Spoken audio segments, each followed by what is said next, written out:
Right. We must do this more professionally one day.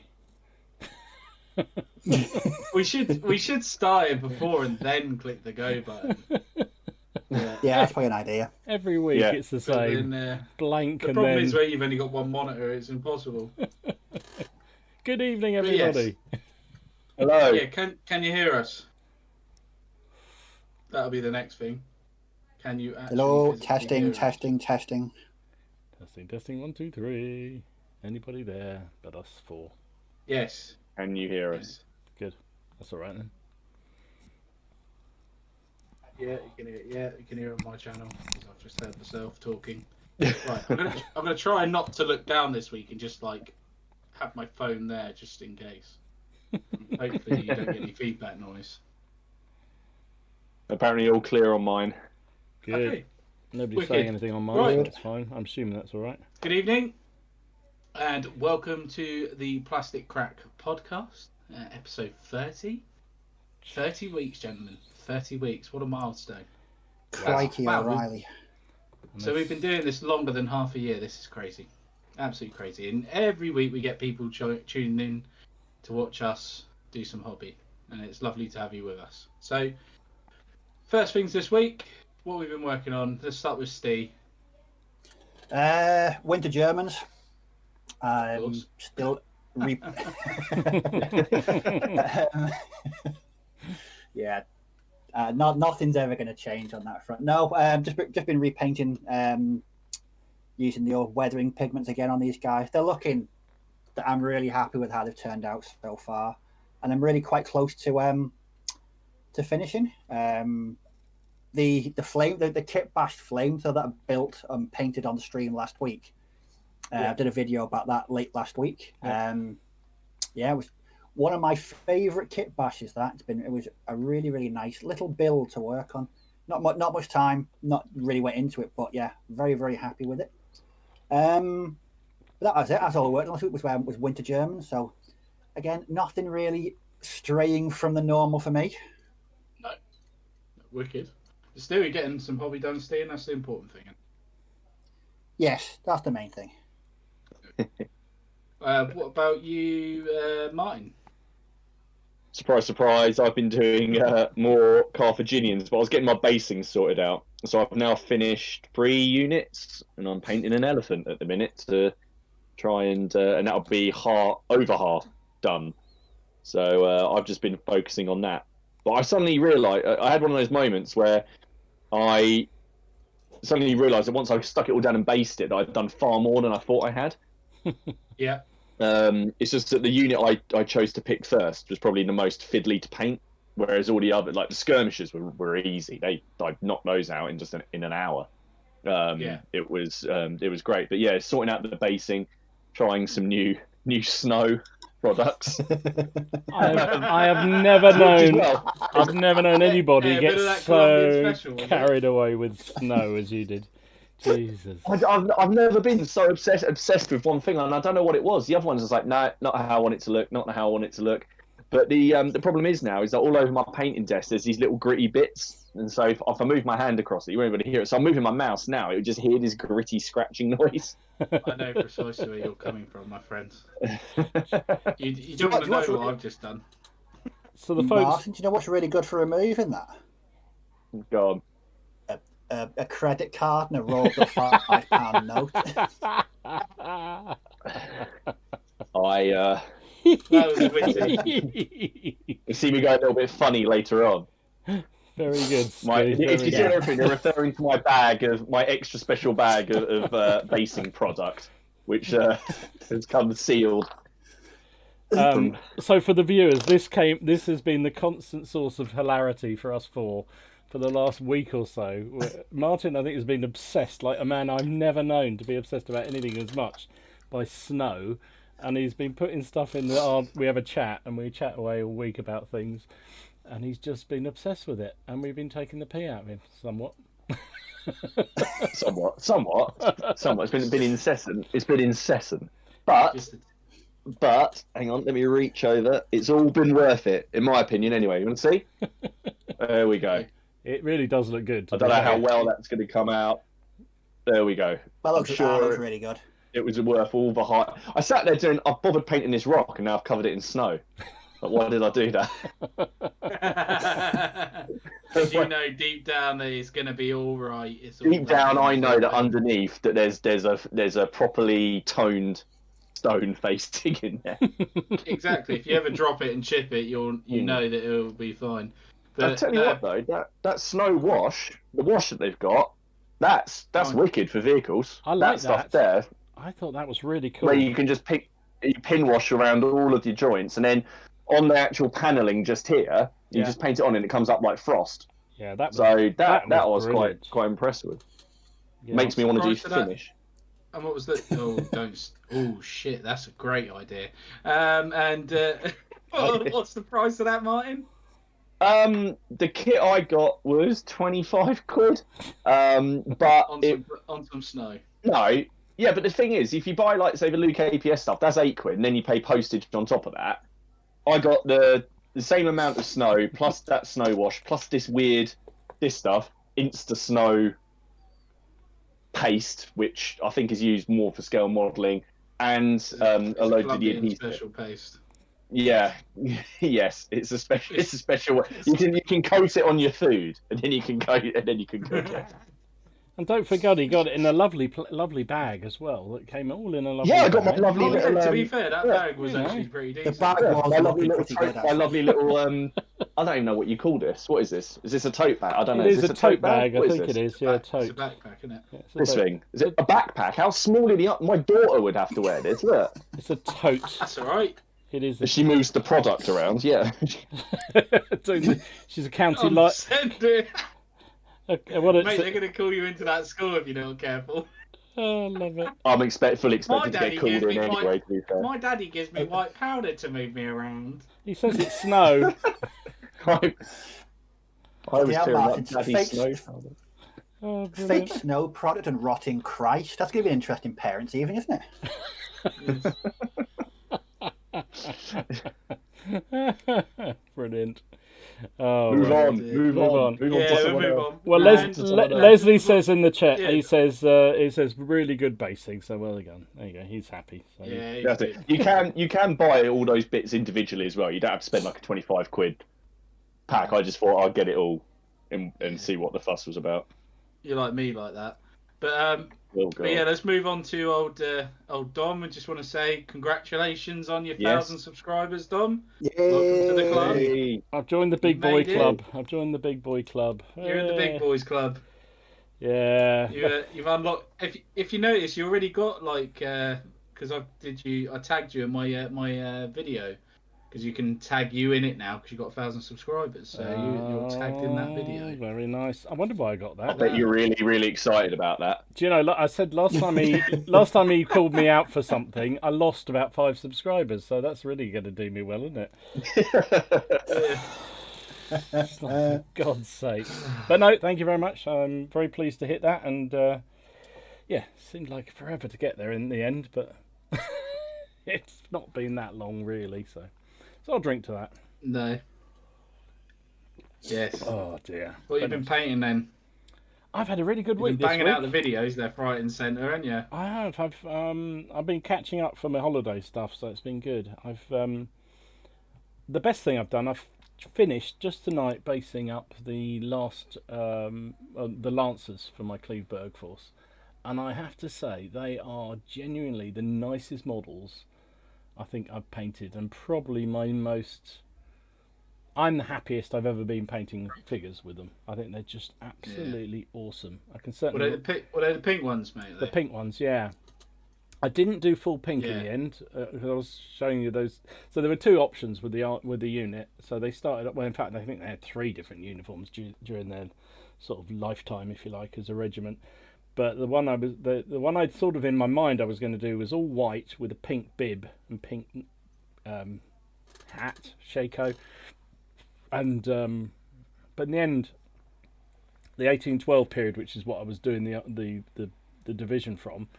They were wearing green, a dark green, and then pink, and so I picked for that in the end, and it does look absolutely awesome.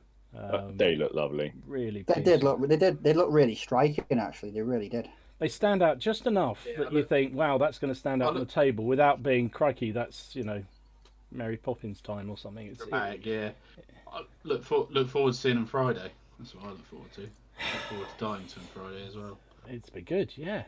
I'm gonna have fun with them. Trouble is, I think the only problem is my next game, which is actually Tuesday, tomorrow. I'm going to play in the Brits, so I'm not going to take them along for letting Jonathan play with them, because I'm not going to first outing. I don't want to kill my own lancers. No, you can't do that. No, exactly. So no, I'm really pleased with that. And I also got a bit of artillery done. Thanks to Martin, I did a rocket battery, rocket gun, Warlord's rocket.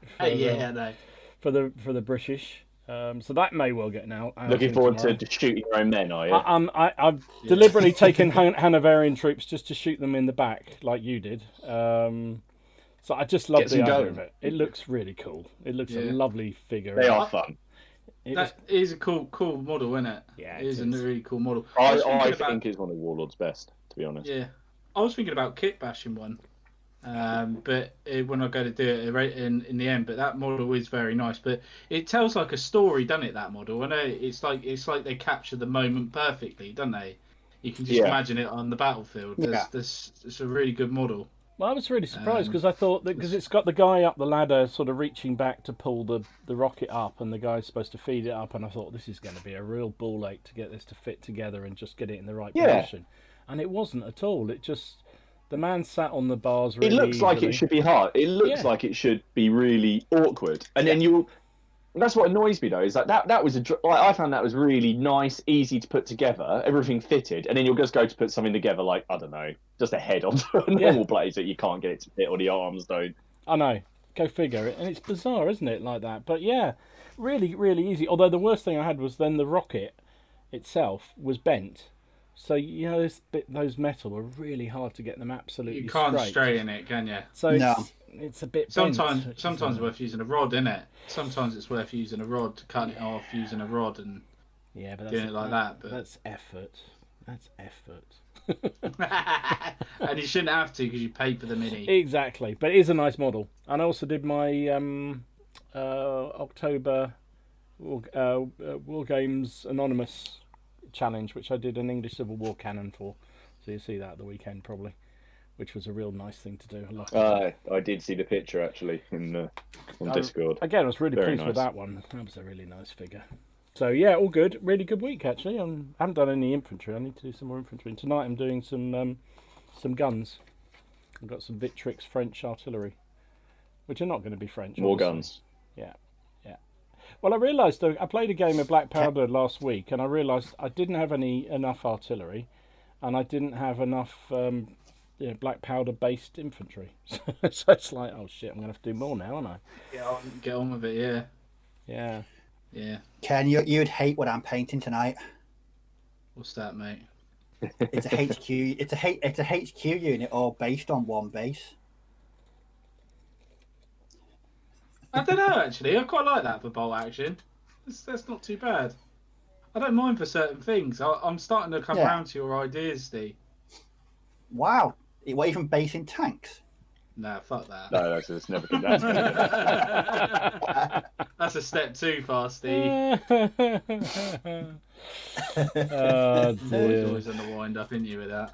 Say hello to a few people in the chat while you're winding each other up. We've got Leslie, Lupus, Battle Knights. Good evening, Battle Knights. He said, what's everyone been doing this weekend? Well, how was everyone's weekend? It was good for mine. Mine was really good. Enjoyed it. Duncan FX, hiya mate. Benjamin, hello. Haven't seen you before. Welcome aboard the Madhouse. Leslie said, it will be into confinement soon. Make the best of your opportunities of game. Oh, don't be such a doom monger. For goodness sake. God, Leslie. You're worse than my wife. She says the same thing all the time. It's going to be a lockdown. It's going to be a lockdown. Well, we'll just drink ourselves insensible. Why not? Sorry, my little witcher. Got a few people to say hello to, if that's all right. Yeah, do you say hello? I didn't even get to go what I was doing this week. Oh, sorry, that's because we know what it's going to be. Yeah, you've done a video on it, mate. We know. Yeah, we saw it. Maybe you've got a secret. Go on then. What have you been doing? Go on, what have you been doing? Is it I'm something gonna other? play it in French. Right, moving on. Yeah. I'm literally about to finish this light company, the 9th. So they're literally about to get finished. I'm just putting the wash on, and then they're getting super glued to the base, and they're done. So I'm proud of that. So that'll be 4 battalions plus a troop of cavalry. But I need to do some guns. But if I'm going to do them, I'm going to do like 4 guns, because I don't want to be like you lot, because I've heard that a lot from people. Is they do 1 cannon and then they realise they don't have enough. So I want to just do 4. So I've got 4. If that makes sense. Hey. Or 4 cannons. Okay. What do you mean? So then I've got loads of cannons, so I don't need to just go back. So you've got 2 batteries of cannons. You mean? Yeah. If you're going to put Yeah. Oh, I was thinking of doing 4 batteries of cannon, but so that'd be 8 cannons. Yeah. That'd be a bit expensive. That's if you're doing a battery of 2. Yeah. So, but yes. Okay. Bill Roy says hello. Ewan and Aaron Lowe, Robin Louis, Well Hungington. He wants to know what's that crawling on the wall. He says, "What's that crawling on the wall behind you?" I don't know if he means me or someone else. I'm a bit nervous now. Miller Culloden, hello. Damjon's here. Chaps. Battle Knights. So we got Leslie, of course, and Grand Prix go. There we go. And now he's just said major look. That's just childish. Oh, just childish. But very good. Well done. Well done. Very. Who have I got? I've got Steve Reese. Hello, Steve, and I have Mark Wright saying hello as well. Steve's put here. See you really getting into 6 mil. What did I tell you a while back? It's addictive. I completely forgot I ordered that army. I did a Martin. I forgot. I completely forgot. I was expecting it. You did a Martin? It's that just mean? random boxes turning up and not knowing what's in them. Oh. Yeah, that. Deny that one. Snow. Yeah. Brilliant. He can't. But I generally forgot. I was like, what the freaking hell is this? Because I come in, I was expecting these casualties, right? Because they were from your subscribers, Steve. I was expecting them. Oh, yeah. But I was like, why is there a box here? And I just generally could not think. I thought I've ordered a graphics card and I've ordered a terrain mat, and I'm thinking to myself, if a terrain mat fits in that box, I'm going to be extremely pissed off. It was pretty small, and I was like, nah, it can't be that, and I just completely forgot. But I bought it off one of the Facebook groups. So, like you do, you just PayPal them the money, and then you forget about it, and it turned up. I was like, oh. I remember disposable income before I had kids. I remember that. Yeah. It's a lovely thing, isn't it? First 20 years are the worst, mate. It's fine. All right, cool. All right. If we're still doing this in 20 years' time, I'll have a little celebration there. Yes. We will. But I'll tell you some random news. Actually, I'm going to be looking at some moving house probably early in the next year. So the Ken studio is going to be a real thing. Oh my god! Which I'm very much looking forward to. You going? Have you told Laura your requirements? Oh, right, okay. You told Laura your requirements and what she's... you need in terms of space for a table and everything. Yep, it's been agreed. And plenty of wardrobe space for your wardrobe space for your onesies and your Well, no, because the agreement is like garden. I can put up like a man shed, and have the whole. How's that different to a normal shed? Because it's going to be massive. It's going to be about 30 foot square. It's going to be huge. So I'm looking forward to it, to be honest. It's going to be heated, insulated. Oh, it's going to be so good. I'll look forward to coming down and staying in it. Yeah, staying in the west wing of it. Yeah. Damjon's just asked, have we got a Discord, and drop a link. The Discord we're going on about is the Wargamers Anonymous one. which I know some other people in the chat are in. So I don't know if someone can drop a link down there, but that's where you can vote on monthly challenges. Phil from Wargamers Anonymous runs it, but it's open to pretty much anyone to join, I think. I don't think there's any kind of vetting process. Ken's in it. Yeah, exactly. If Ken's in, it's fine. It's fine. Oh, speaking of that, I had a good chat with Paul Beckus and Paul, but I've forgotten his last name. Richardson. Paul Richardson. Richardson, that's it. Had a very good chat with those two gentlemen. What day was it? Was it Saturday? I did see you Saturday, Sunday. I saw you were on, but I couldn't join. Yeah, unfortunately. yeah, Saturday or Sunday. Had a nice chat for probably about a good hour, I think it was in the end. And yeah, it was nice actually speaking to fellow war gamers, especially Paul Beckus being over in Australia. You don't, very rarely get to catch him online, isn't it? Really. Yeah. Yeah. Time zones and all that jazz. He just sees you log on and then he logs off. Sorry, I'll lay off you now. I've had a whole week of Colombian snow powder jokes. Oh, I love it. You should have bought it from Pablo, should you? I really wish his name was Pablo. I think his name is like Ethan or something. Oh, how I disappointing. tell you what, I've got a very. If anyone looks at my image searches on my phone, yeah, I might be on some kind of special watch list after this week. Oh yes, yes. All the images you were posting, yeah, that's true. Yeah. Reiterate what those images are for the audience, Steve. No. Well, importantly, just sort of snow-related Colombian pastimes. Yeah. Okay. It's What's this podcast called, by the way? This podcast, the Plastic Crack Podcast. The Okay. snow. I should have christened it Wondering. the Snow Crack. There you go. Right. I think we should move this on rather rapidly. Graham Fennell. We've been lingering. Graham Fennell in the house. Hiya, mate. How you doing? Yeah, we're all at it. Benjamin who has just came on. His first time he's been on tonight. He was saying he's coming for some inspiration for Black Powder. Yeah, okay. Probably not those two on that end. That's for sure. Hey, Inspiration on Black Powder. Come on, what would you do? How would you start with Black Powder? If you were getting a complete novice. What army do you want? What army do you want to be?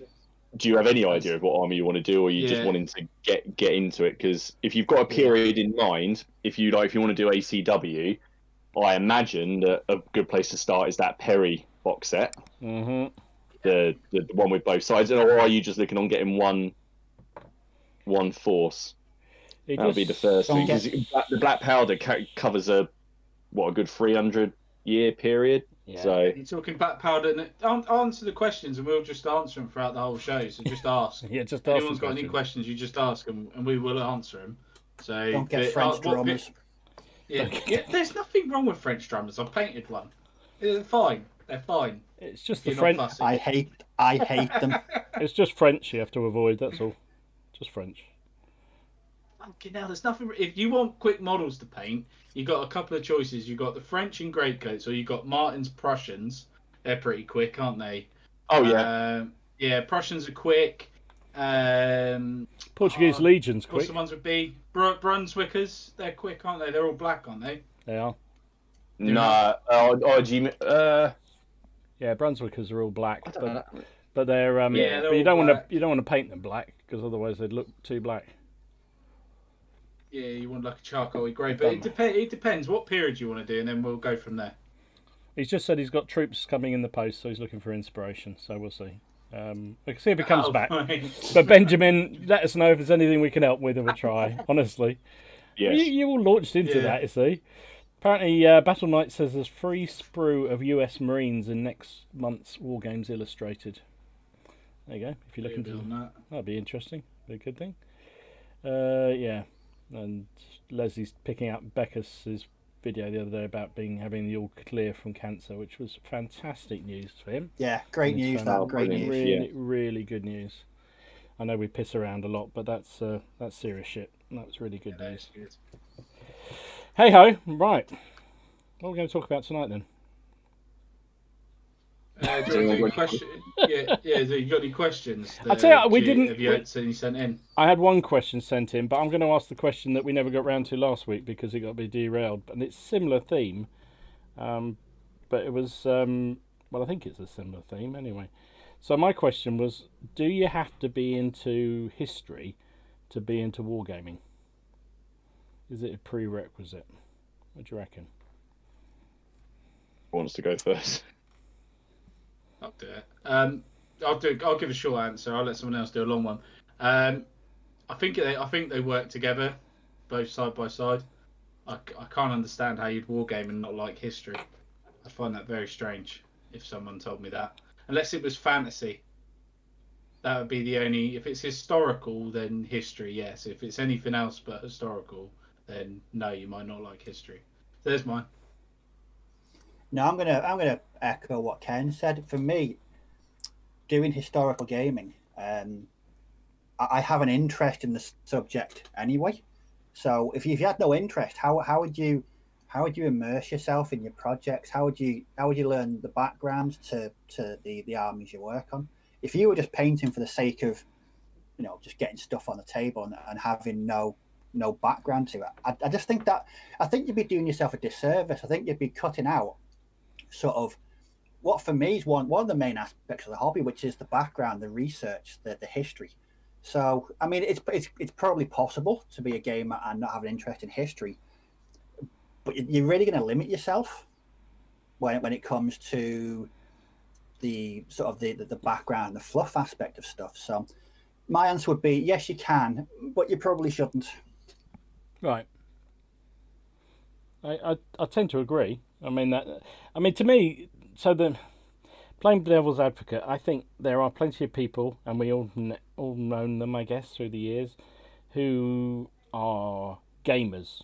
They like gaming, and they'll play a system, and they'll play to maximise it and blow the history. Doesn't matter. Doesn't really matter, I'll have 50,000 bamboo warriors in my Japanese army because they're the most efficient and they're cheap and they'll win every time, kind of scenario, and bugger the history. And then you get the ones that are completely all over the history and that's all they care about, to the other extreme. Somewhere in the middle is most wargamers, I think. And I think I agree with you, Stu. I think you're missing something if you aren't enjoying history. If you don't enjoy history alongside it. But I think you can do it. I don't think you have to be a historical buff to do it. Oh, we lost Martin. Oh, Martin's in such disgust he's decided to go. The whole idea. Sorry, I'm not ignoring you. I'm on call in, so I just had something come through, but it's fine. It's just a message asking me for something. No worries. Sorry about that. Leslie says some people just enjoy the figure painting, some just enjoy watching the game, and I think that's true. Yeah. I'll tell you what's quite interesting there. Leslie is right with that, because I have met someone at a car boot sale before, and all he does is he paints figures, but then he paints Warhammer, but then with the money he sells them at the car boot sale, all he does is go and buy more Warhammer and just paints it, and just keeps repeating, and never keeps any of his miniatures. He just likes painting it. Yeah. Don't even like keeping it, which I found even more fascinating. Well, so he just sells it? He sells... Yeah, he just sells it on. He just paints it and sells it. Well, that is bizarre. So he doesn't... Yeah, I know. That's what I mean. He doesn't even keep it. That's what I mean. He goes to the car boot sale on a Sunday, and he sells his stuff, and then he just buys more stuff with it. Because people obviously... He doesn't sell it cheap. He sells it enough to be able to buy... the set back, another set or something that he wants, because people pay half decent money for painting figures, but it's interesting. Yeah. I think for me the answer is no, but it helps. Because I've played against people who are avid board gamers, and they just like playing games, any game, and they love it when I set up a black powder game, and they know nothing. Hayley's primed for it, isn't she? She's not. I gather Hayley's not a massive history buff. She likes history, but she's not particularly into that period of history. Ultimately, I think it's like anything, isn't it? To get the maximum out. I mean, I know people who are into history who don't like wargaming. you know, so like military history who aren't into wargaming. Yeah. I think but, an example of this was because I mean over the past 6-7 weeks, I've heard you guys talk about Wars of the Roses. Yeah. And different kings and different earls and nobles, and I'll be honest, I didn't have a clue because it's not a period of history I've ever really looked into. So last week, it was last Tuesday, I watched that documentary series on YouTube, and I sat down there and I sat for 3 hours and watched these 4 episodes, and instantly I know a lot more now, and it all makes sense. I know the lineage of the different monarchs. I know who was involved. It was, I think, just taking some time out like that. Yeah, just taking some time out like that to really learn anew, even if it's just kind of skimming the surface. At least I've got a kind of rudimentary understanding of what was going on. So yeah, I think for me it's all about that, having that kind of curious, inquisitive nature. Yeah. But this is the thing, isn't it? But War of the mine's gone off again. The thing is, War of the Roses is all one thing, but the true period would be the 100 Years' War, where it all began. Don't worry, you don't. See, look, I've made him disconnect. Yeah, you don't start with War of the Roses, Steve. You have to start with the real meat and grind, which is the 100 Years' War. I just wanted somewhere to start, so I at least knew who these people were. Who was on whose side, sort of thing. Exactly. And to be fair, that series was absolutely tremendous. Like when we were chatting about it in the chat, Martin said it cuts through a lot of the guff, and it just gave you the information that you really needed. Yeah. But if you're presented,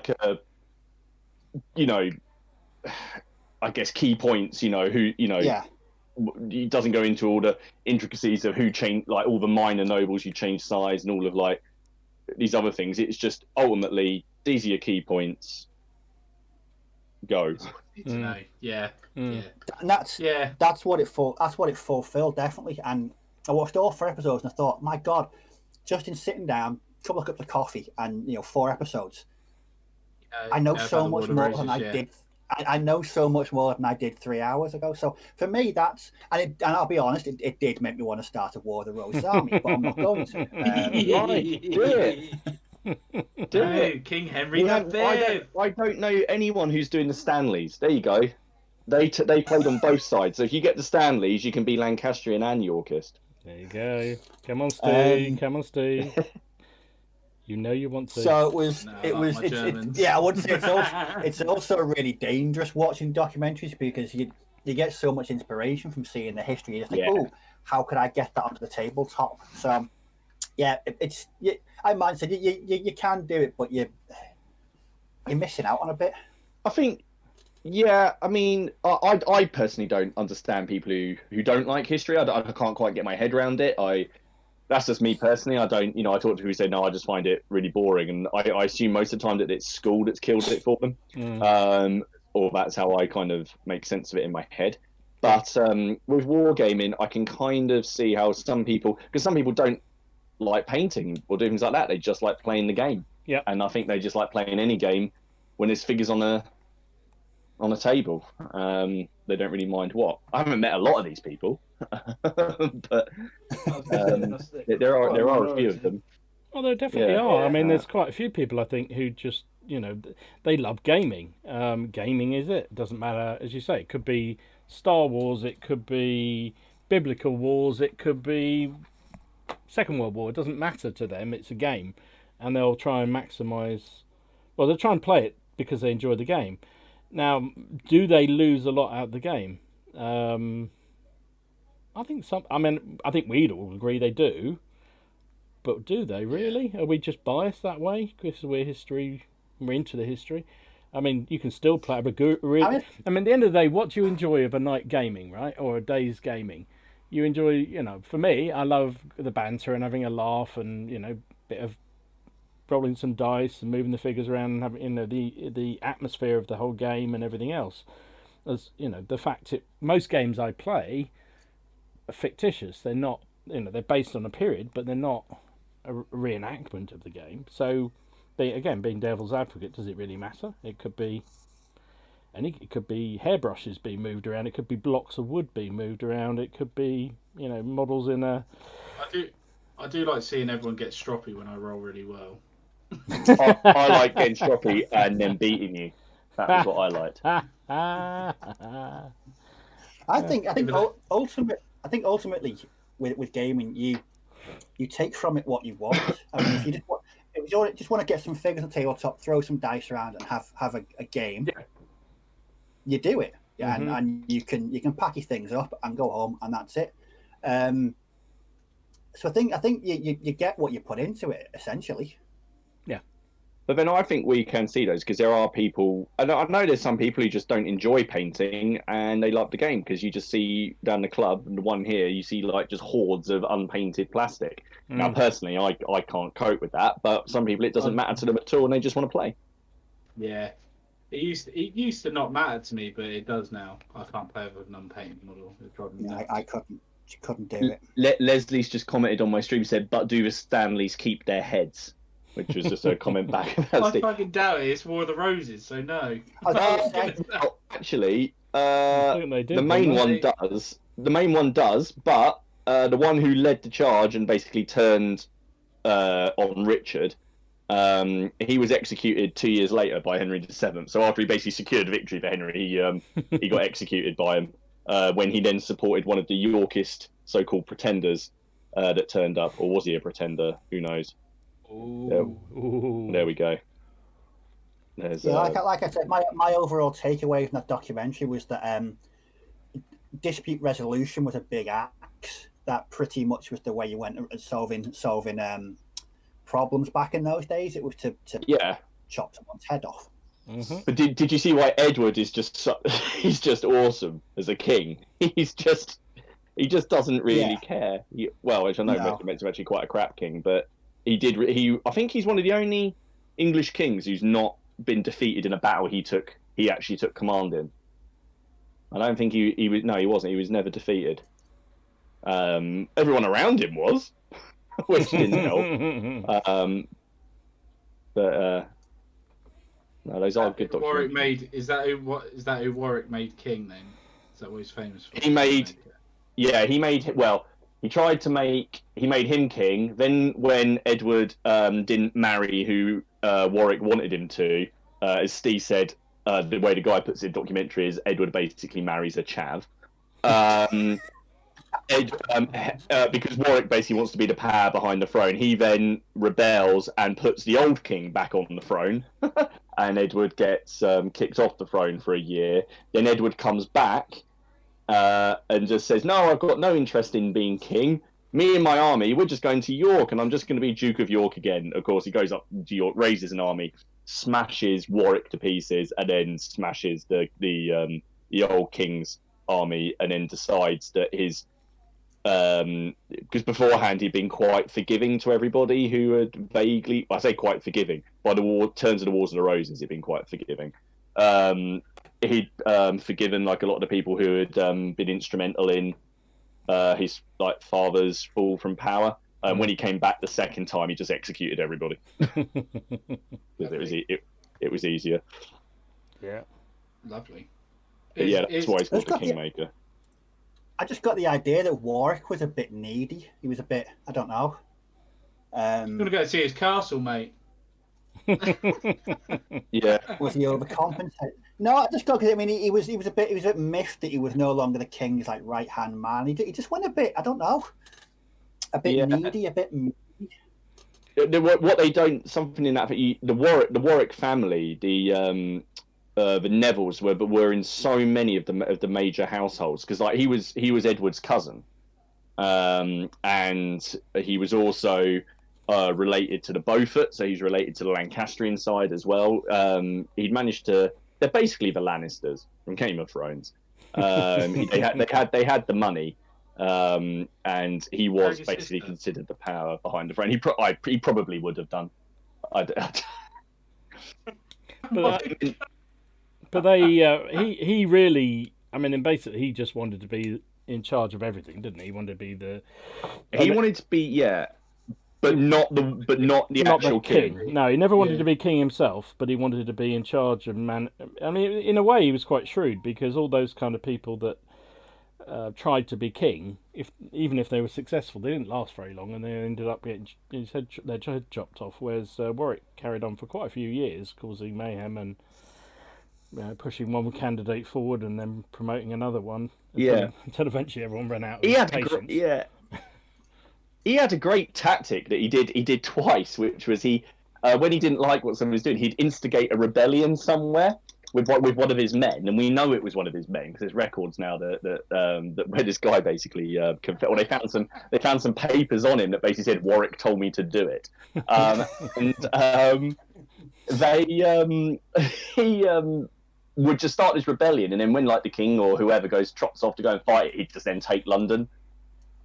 It's just, and that's why we joke in our sort of Wars of the Roses games that we're going to use Henry VI as almost like a capture the bag, because that's what he did. He was made king and had power taken away from him so many times, then he was trotted back out again. It was just like, I saw someone commented before. I just said, Henry, I assume you know the way to the tower. We don't need to take you there. You just walk yourself there.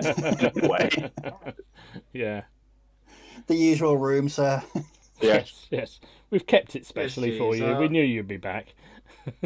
Fifth floor, please. I wouldn't mind not being stuck next to the privy this time. Yes. I mean, that's. Don't worry, he didn't make it out the last time. Those are great examples, though. I think where history does add so much to what you're doing as a game. But I know definitely people don't feel the same, and I do honestly. I've talked about this before on the stream that I think the way kids are taught history these days is not about military history as such, or even the wars generally. It's about social history, and I think they come out of it not really knowing enough about it. So, it goes back to a little bit what we were talking about last week, and I'm not going to rake over old coals on button colours and all that, but it's kind of the fact that if you're a kid coming into the hobby now, you've come via probably Games Workshop or some kind of sci-fi kind of angle. You've got very little knowledge of history itself, but you enjoy the game. So kind of, does that matter? I mean, the fact they're coming into the hobby and they'll pick it up as they go along enough, that seems actually quite a good deal to me. Yeah. Martin's not sure. Stupidly.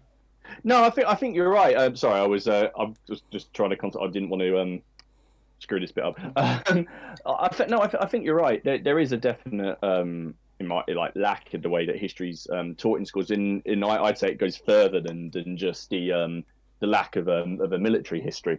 I think that there's a real gap in knowledge about medieval stuff that they basically just focus on the Tudors. They kind of talk about how the Tudors came. They do, don't they? Everyone loves the Tudors, but the Tudors were horrible. Let's face it, they were horrible people. They were all horrible by then. But I wouldn't have wanted to live in Tudor England. You just be before in the Wars of the Roses, you just half like to get shot or get your head cut off if you're a noble. In the Tudor period, you didn't. Henry VIII changed his mind about what you're allowed to do so many times. You go to the wrong church, or you go to the wrong church, and you just end up getting executed. Or it's not.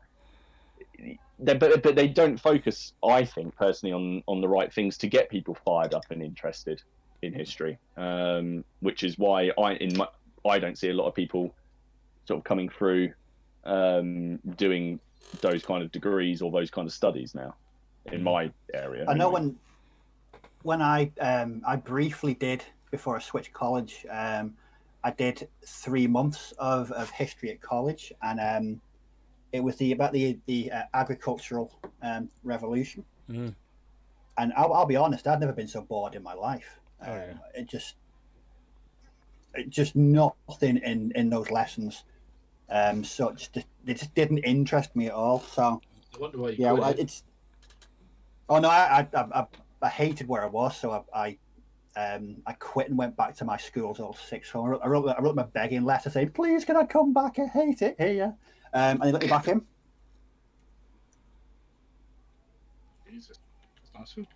No, I agree. I think that history is. I mean, my kids have not long gone through it all, and they never did anything interesting. What I consider interesting is history, and I'm not just talking about military history. Still doing World War One. Yeah, they didn't do any of that. Doing World War One or not? No, it was all about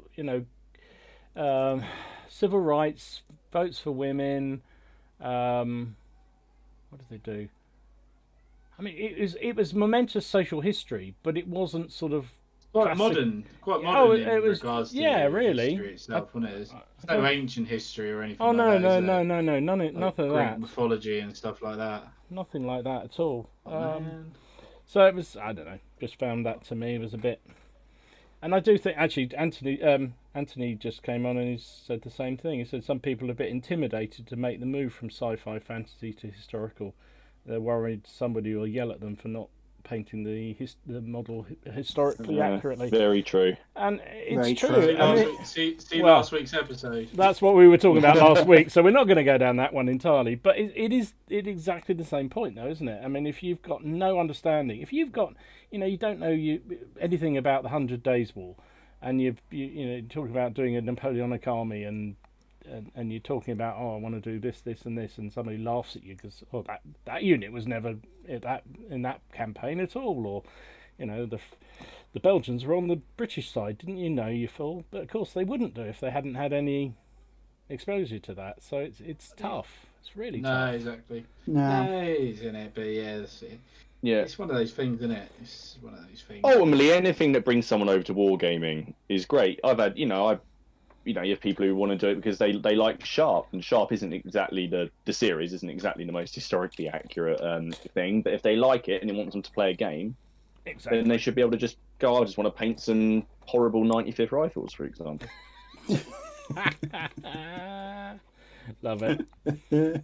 I think we've done this one. If you're new to this, you'll understand. If you're new, you'll understand Martin's hatred for the 95th rifles due to he can't roll for shit with them. Speaking of which, Ste, you know that band, Forlorn Hope? Oh, yes. So Haley said, is there anything you want for any bands? Are there any T-shirts or anything you want? Like, I was like, I'll have a look and see if they've got a T-shirt, right? And they've got an amazing looking T-shirt. And do you know what's on the front of it? A 95th rifle, and it just says rifles under it. And I was just like, fuck, bloody hell. I was like, why?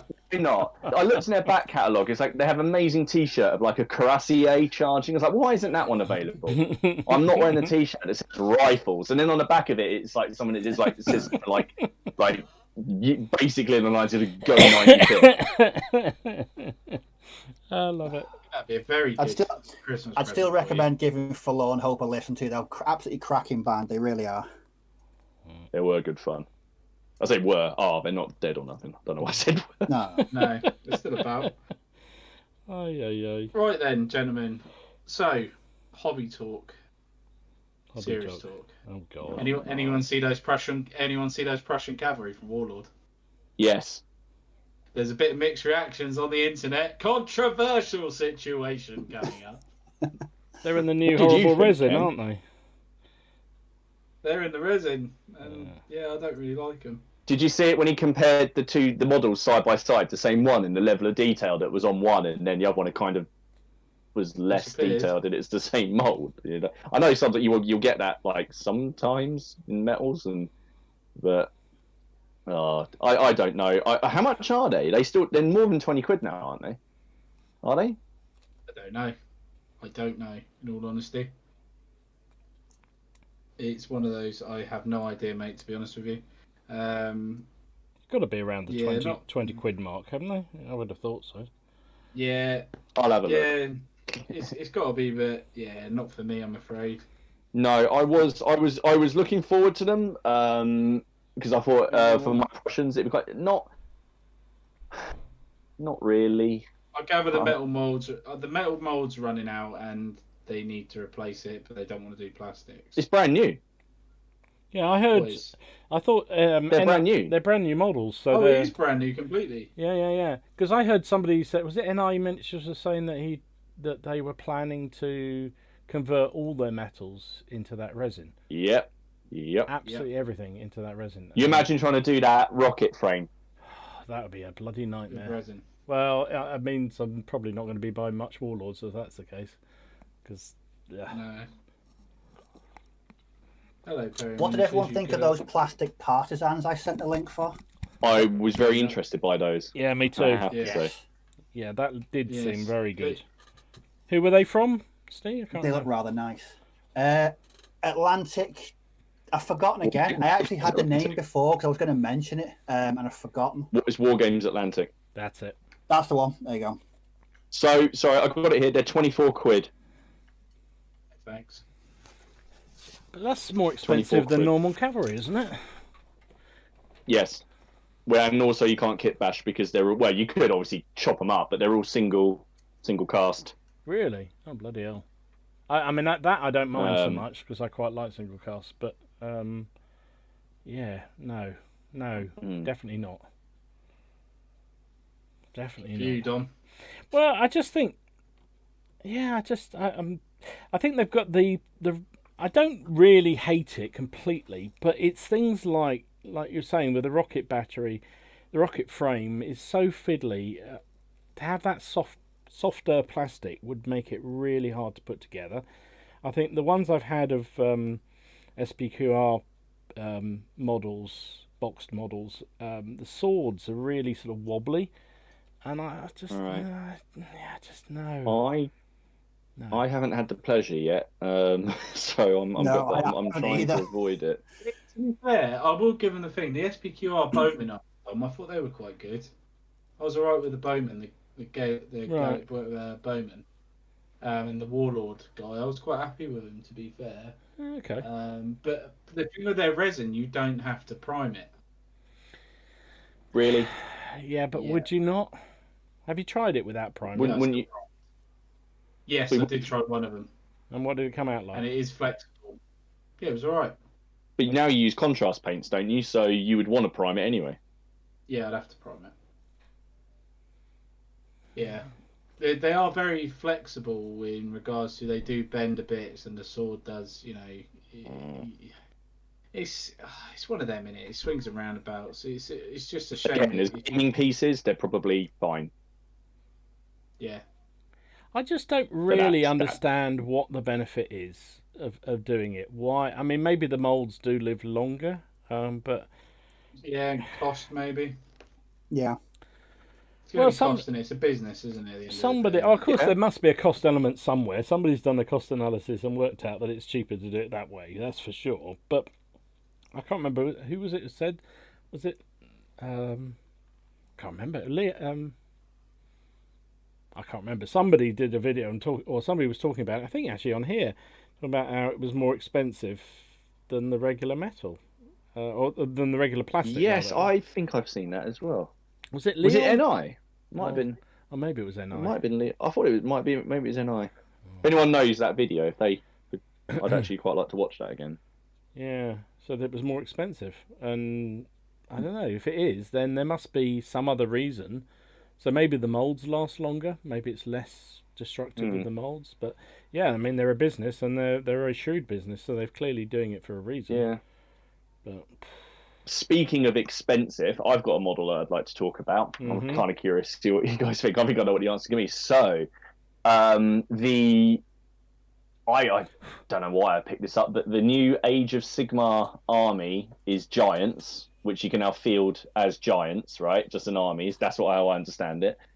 And the new giant model from GW is a giant. So it's twice the size of the giants that are already out. So it's entirely plastic. What, Dom, have you seen it? What do you reckon the cost of that would be? I A do. giant that's double the size. I did see it, and I remember going, "Oh my god!" And it was so high that I can't even remember what it was now. Steve, what do you think? I remember for a giant. What, made by Games Workshop? It was over 100 quid, wasn't it? It was 150 I don't know. quid.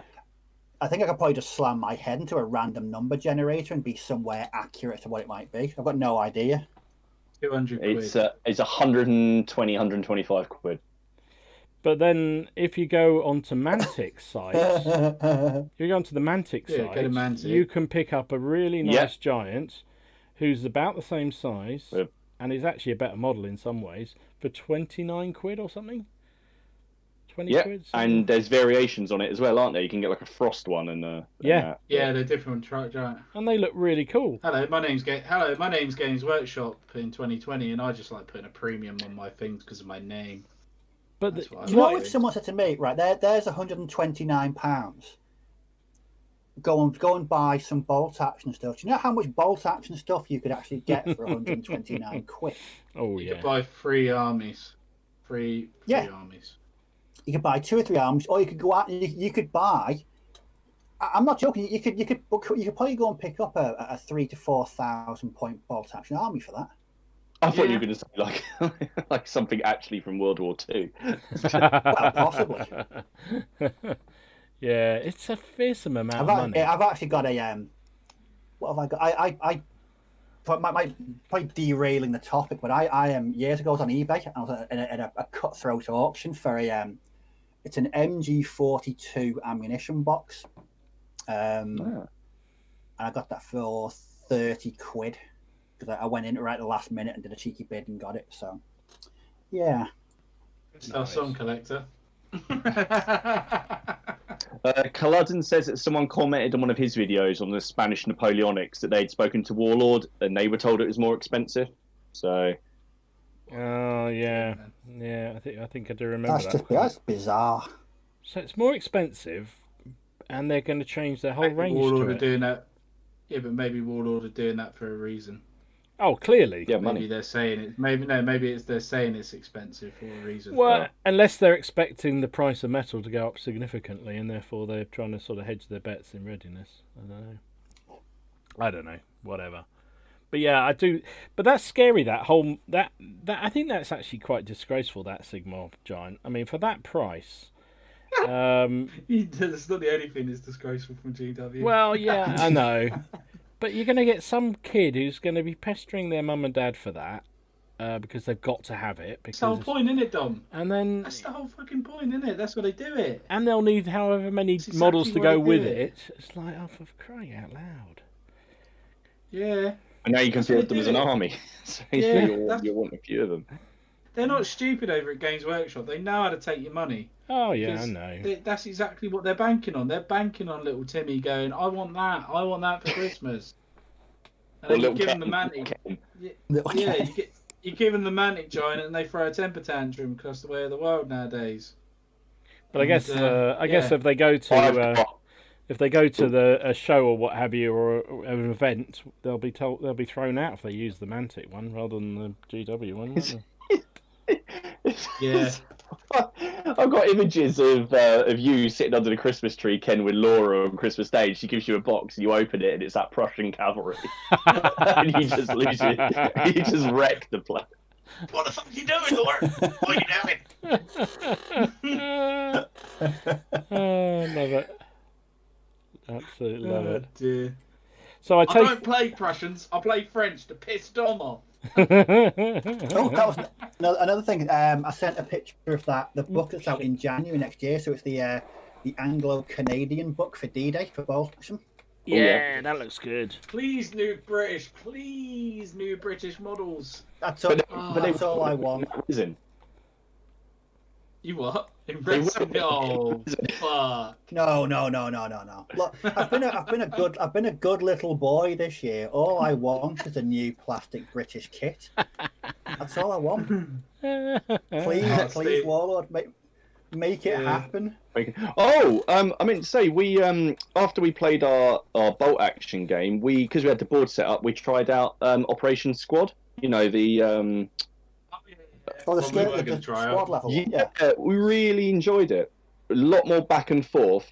I had to think about my tactics in that a lot more. I felt I had to think about it a lot more than I did in bolt action, but I think that's because I felt a lot more under pressure in that because you're picking your actions and then sort of say 3 of your models, and then you roll initiative to see which order they go in against 3 of your opponents. So your guy might just end up running out into the open and just getting shot before for anyone else. But Ken, you're like this. You can throw grenades in it, and my opponent threw a grenade. I had 2 of my British paras in a church. He threw a grenade in. He wounded one. He killed the other, and he wounded himself in the process. Yes. But it's quite interesting because you've got the soldiers have four states, so they're fine, shaken, wounded, or dead. And basically, wounded means you can't add. Everyone's got a skill level. So, for example, a normal para's got a skill of 4, so he adds 4 to his dice rolls. once they're wounded, they don't get to add their skill value, and they always have to move at like half rate until someone takes like a first aid action next to them or something like that. And then if they receive another wounded condition, they're dead. It was good. It was good fun. I think we're going to give it another go. I'm not going to try it with any vehicles or anything yet because that looks quite complicated. But vehicles look like they're actually really powerful in it. Which rule set was that one again? The one was that It's the called one? Operation Squad Evolution. It's not the 148 thing, is it? That actually sounds really good. I like the sound of No. that. It's. I mean, I'll give you an Is that idea. one- Yeah. Sorry. Is that one you were going on about the other week, wasn't it, Martin? Yeah, but I hadn't had a chance to play it yet, and it played out really well. And we were just playing we thought we'd just learn the rules and just do we did 8 paras and a sergeant against 8 Fallschirmjäger and the equivalent, because they're all basically the same. We didn't give them any extra weapons; they all just had rifles, and we just played through it, and it was quite fun. It's got a bit of the dead man's hand kind of. It's always worth taking a shot because you can do it. You can kill someone at long range with one hit. If they pop their head out, kind of thing. So it was worth it. So I enjoyed that. I just need to get to grips with it a little bit more. I don't think it will take the place of bolt action for me, because bolt action obviously is a larger scale, company wide. Yeah. More tanks. But if you wanted to do little sort of Guns of Navarone kind of thing, that'd be perfect for it. Oh, what a film. Love that film. But yeah, no, it does sound good, mine. It does Sound good, yeah. You can make story up with it as well, can't you? Like missions, going on missions and Yeah. some bobs. Definitely. That's There's an experience system in it. What's even cooler. It's not expensive either, that rule book. Maybe something we can try out, Dom. I haven't seen that one. I must Yeah. admit, I must give it a go. That'd be I fun. think you weren't here for it, was it? I don't think you were here for it, mate. No, I don't think I You were was away on your. on my sabbatical. Yeah. Well, next You're time on you come your- to Ken, we'll give that one a go as well. Oh, yeah, So definitely. decent black powder. Give that a go. It was just good. It was just good fun. Nice to play something a bit different with the same models. Oh, gentlemen, the light company is done. Oh, sorry. Well done. Well done. Someone get the Oh. bugle out. Yes. The drums, don't Oh. you mean? Oh my God, how many men have I done? Jesus Christ, I haven't painted like this for ages. Oh, You're going to be worn out. It's going to be... oh, and my graphics card better turn up in time. That's all I'm going to say. No, King Matt's here now as well. Oh, not Hello. King Matt. Abandoned Yeah, ship. Matt's here. Got GP's just arrived. Hi, GP. How you doing, mate? I think... Right, GP. What have we got in chat GP? here? You mean GP. JP? No, GP. Not JP. No, it's GP. Yeah, G. GP. JP, have you watched Oh, some of boys his are fun. Napoleonic games? A little plug. I don't do Yeah. that many plugs, but JP, you hunt out for his channel because everybody should subscribe. If you like Napoleonics, you've got to watch his games.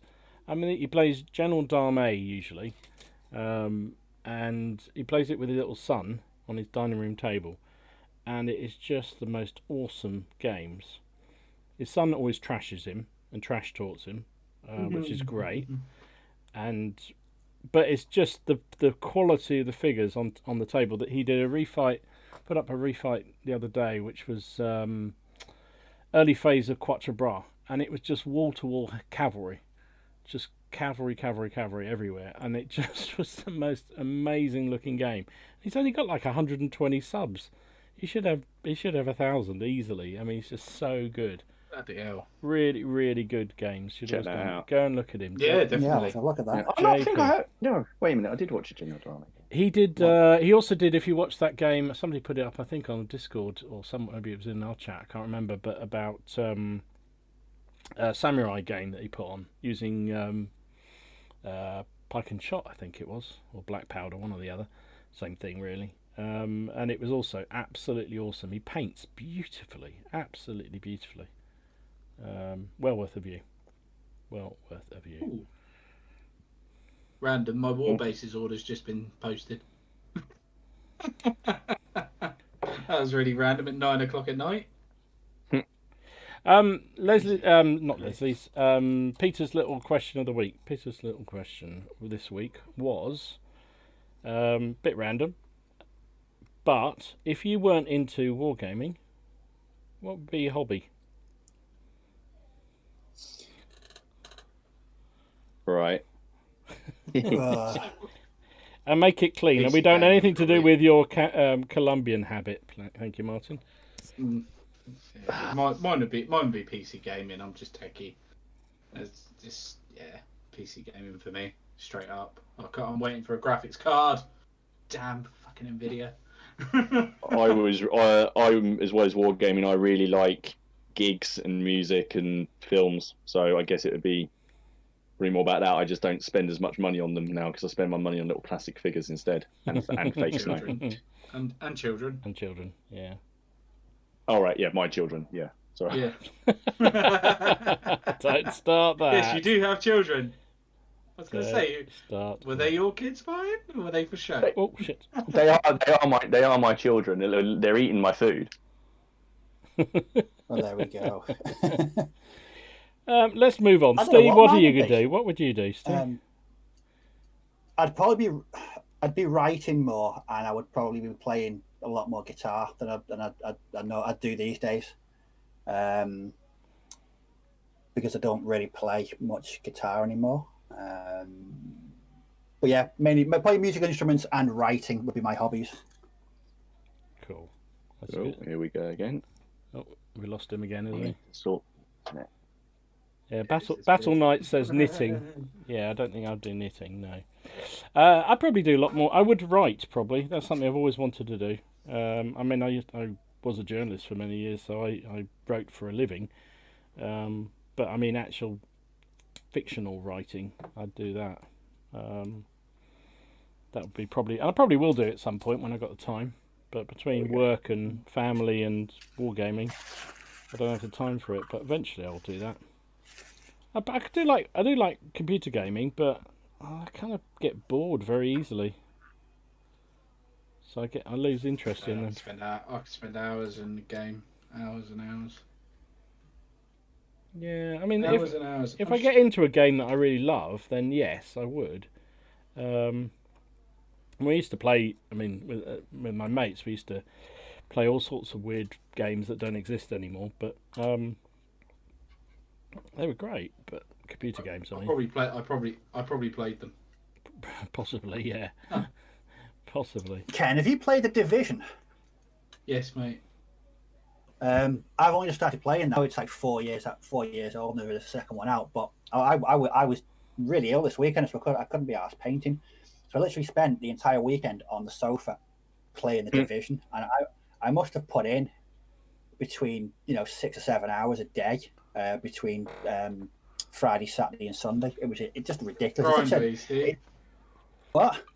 Going through the grind. It's a grind, isn't it? Yes. Game. Yeah, just totally grinding. I was fed up of getting wiped out by people 3 or 4 levels above me, and having no chance against them. So I've been going down doing the random missions and really grinding the levels. But I don't normally play a lot of video. But I don't normally play video games to that extent. Normally it's a couple of hours every night.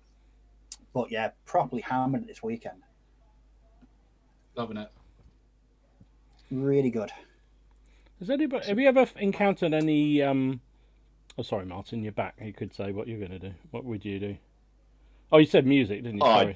Sorry. I said, yeah, no, I've been back a while. I was just this. Yeah. I mean, have you ever anybody played any decent computer games that are properly like war games? Yeah, there are a few. What do you mean? Normandy, 1944. Well, most of the sort of games you play tend to be shoot 'em ups, don't they? So you take a person of a squad on a squad or what have you, or they're you want to play strategy. You want to play strategy, mate. You want to play strategy games. Yeah. But total war games.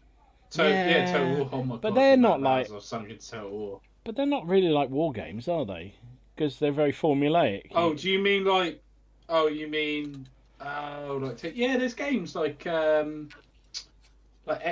games. They're like that. Turn Oh based. yeah, XCOM. You Yeah, want? Yeah, you want like turn based. That's what you want. War Machine. Yeah, Privateer Press had a game like that. I used to play a game called Panzers on my old desktop, which was just proper World War II RTS. Yeah. Really enjoyed that. That was a lot of fun. Yeah, I used to play that. Again, though, I think you sort of worked out what it was you had to do to win every blinking scenario, because there was certain formula that if you played that way, you'd always win, from what I remember. Oh yeah, there was a certain level of rock, scissors, paper to those games. Yeah, there was. I do remember many, many, many years ago, and I can't remember what it was called now, but it was you could actually play a game like a tabletop game. So you sort of build your army. It was done with ancients and medievals, I think, and you could actually sort of form your army based on a point system, and you laid it out like on a table front, and you'd move them, a bit like a tabletop simulator type scenario, and that was really good. But it was. I think when it never took off because it was such a niche kind of thing, and wasn't shooting things and killing things in massive ways. But I'd always thought if somebody could do a really clever game where it sort of had all that sort of movement, Tabletop experience. yeah, and there was still that activity in it that would satisfy a power gamer or someone that somebody who likes the explosiveness, so that when the archers fire at the enemy troops, you could zoom in and see the guys being hit by arrows and being wiped out or what have you, or when the bombard fired into the troops, you saw the effect of it bowling down loads of men. That would sort of be quite really cool, but nobody ever seemed to really, not that I was aware of, ever seemed to do anything quite like that. But probably too niche. I've got Blood Bowl 2 for the Xbox, but I find that the most infuriating game ever. Because you don't see what the dice rolls. Yeah. Call me suspicious, but I don't trust a computer rolling dice for me. No. Oh dear, gentlemen, I've decided what I'm going to do next, and it's going to be painful. Dear, what are you doing? I have 4 sprues in front of me here. We can stick together those British. No. Oh God. It's not going to be painful. Nothing wrong with old guard. They're 60 easy. models. Putting 60 models together. Yeah, but they're just heads and backpacks and arms. They'll be alright. Singular arms? Ken, Why Ken, singular arms? can you do something for me on the stream? Will you do something? Will you stick together one of those British Victrix? Now, Yeah. will you do it, please? Yeah, I'll do it. I've got no instructions for them. That's the other thing. I'll go online and get the instructions. Go Yeah, on. they have instructions. That's never a good sign. Oh, Christ. Oh my God, the hand is separate to the rifle. Yeah, well done, Ken. Go on. Oh, shiver me timbers. And then you can do it. Then you can put him on the base, running away from your old guard or something. There you go. I love it. I've just dropped a head. Oh my God. Everyone here just said Total War, Total War, Total War, Total War. Sam B says hi from Colorado. Hello, mate. Hello, mate. Yo. And Total War, does it do it? I don't know. now we're all Yeah, 'cause chatting you about Total War. Because you get the best of both worlds. You get the How many, strategy, Yeah. then you get the battle. I did buy the Britannia one of that, and I really want to play it a bit more, but I found it quite frustrating. Play the Onyx. Just really quite frustrating because it seemed to be very formulaic. If you didn't do the right thing at the right time, you were screwed. I have to say, Osmosie's just dropped in. He says, "Good morning. I really enjoy your podcast, although I don't normally catch them live as it's 6 a.m. in my part of Australia. So keep up the good work." G'day, Hello. mate. Thank you very much. G'day, mate. Good. Cheers, mate. Yeah. It's probably gone good day back.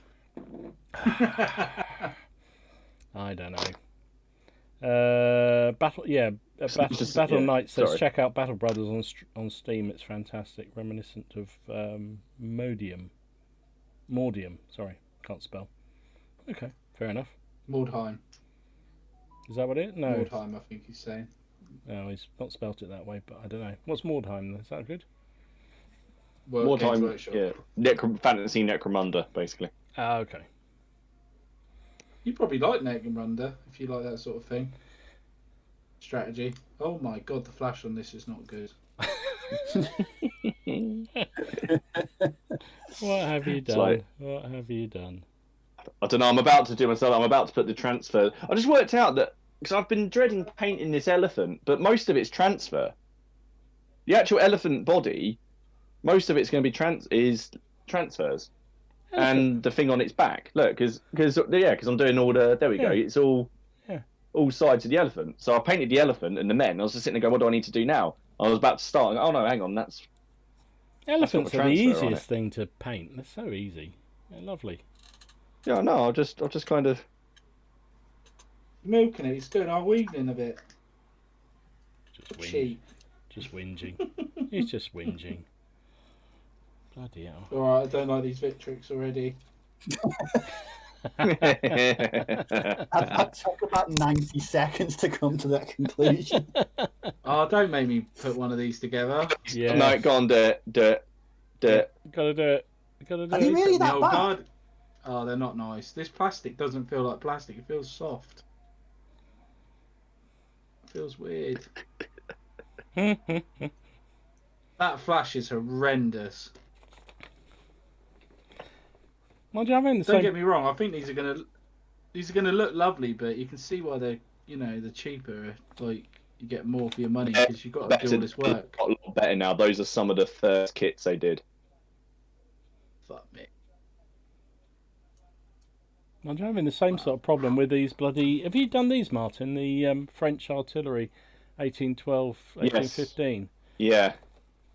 I'm not going Yeah, mad, they're am not I? fine. The codes don't match up to the pieces, do they? I'm looking at this and thinking. No, I had that problem with some of my Carthaginians as well. The numbers didn't quite match. I'm looking for SC1. There is no SC1. There's no SC2 or 4, 3 or 4. It's like, but it says that fits whatever body it is. Like, for goodness sake. Just match what it looks like. Shiver me timbers. That's I've what I'm dropped trying a to bit do of now. plastic. Yeah, I've just lost my glue lid somewhere under my table, which is not good. Oh well. Yeah, why do they make models so flipping? Why do they do that with models? I don't understand that. So, here's a discussion point. So, plastic figures are great. They're really simple to use usually. But then you get those sort of kits that Ken's going to kill himself over in a minute. That are just so damn complicated. Now, why do you have to mould hands separate from, whereas you get other kits, like some of the Warlord ones, those French in great cuts, I mean, it's literally the body, you stick the head on, and you stick the backpack on, done. I mean, so why do they have to make it so difficult? I don't get it. You can fit more on the sprue, can't you? It's more customisable, isn't it? It's kit bashers heaven, this, isn't it, really? Yeah, but those Victrix ones are actually kind of quite set in Yeah. a couple of places because you've got guys that are kneeling and ones that are running. It's not. You can't change them, An can awful you? lot. Not really change No. them an awful lot. It's Yeah, it was the Victrix drummer is what nearly finished me off. I think. I don't know. To me, I want a model that's maybe because that's why I like metals so much. Is you just want a model just to be easy to put together and it's there to paint and you can get on with it. I'm not joking. I've been looking at the Perry's cannons, and having a look at them, and also the Grand Battery for Warlord. How much is that now on Warlord? 61. Yeah, I think I got it. I think I think it was a Christmas deal when I got mine. And it was reduced to 40. But it's a pretty good deal, to be fair. And you've seen those cannons. There's nothing wrong with them. They're nice. They're just all Imperial Guard. Yeah. Oh, Phil's here from Wargamers Anonymous. Hey, Hi, dude. Phil. Hey, mate. Hello, Phil. You alright? I hope Yeah, you're. Well, should we be talking to him Yeah, because that- he was trying to cheat on the vote? Did you see? He tried to. Oh, yeah, but the thing is that I've painted those miniatures, and so everyone that was trying to cheat and paint them, I was kind of wanting it to happen. So then they had the joy of trying to do it, of sticking those samurai together. Yeah, I have to say, Pass on that I was shit. quite looking forward to doing them, and then I saw his video about that, and I thought, no, maybe I'll just leave that for a bit. I'll wait until all the fuss has died down, then I'll sell them on eBay. That's precisely what I'm gonna have to do with these Victrix. I'm gonna literally have to. What I'm gonna have to do is I'm gonna have to put all 60 together in one week because I'm gonna cry. Have you got the right bits out yet? What do you mean the right bits? Well, they all go specifically. It's what Don was just saying. The Victrix, they just say S8 goes with C2, for example. And then I'm just on the basic stuff like the backpack and the leg at the minute. The leg is having a leg is important. Yeah. Look how upset he looks. Oh, you really They're are. not worth £8. You can just go on and buy them ready made up. That's what I do. My last load of Victrix inventory were all done already made up. So much easier. Oh dear. Oh, come on. I'm enjoying it. I love it. That's just sadism, like, it really is. Oh, we've lost Oh, he's Martin. gone. He's so excited he's shut himself You're a off. prick.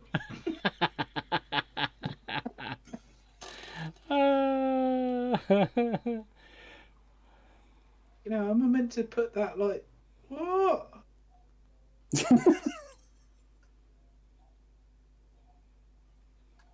Is that right? The fuck's it? Oh, mate, what's going on?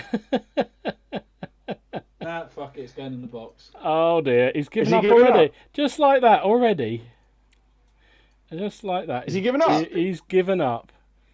He's actually given Well, up. the problem is I haven't got a thing to say A5 goes with what. That's the It problem. don't I've help. got. It doesn't help. Trust me. Well, I think it might slightly. Oh dear, Martin, we can't see you, mate. It's probably a good thing. Hang on. There we go. Oh, he's back. You see me now? Mm-hmm. There we are. Yeah, I don't know what right. So, okay. We should just do a whole video of yeah, just I'll Ken give up. trying to put together Victrix. I can't anyway. pieces. I'm doing French. No, I've got an excuse. I'm doing French this month, so they can do it. You're not doing Back to my French. good old imperial. I gotta say, you know what? I was gonna aim to finish my early war French by the end of October. Mm-hmm. Yeah. I'm not.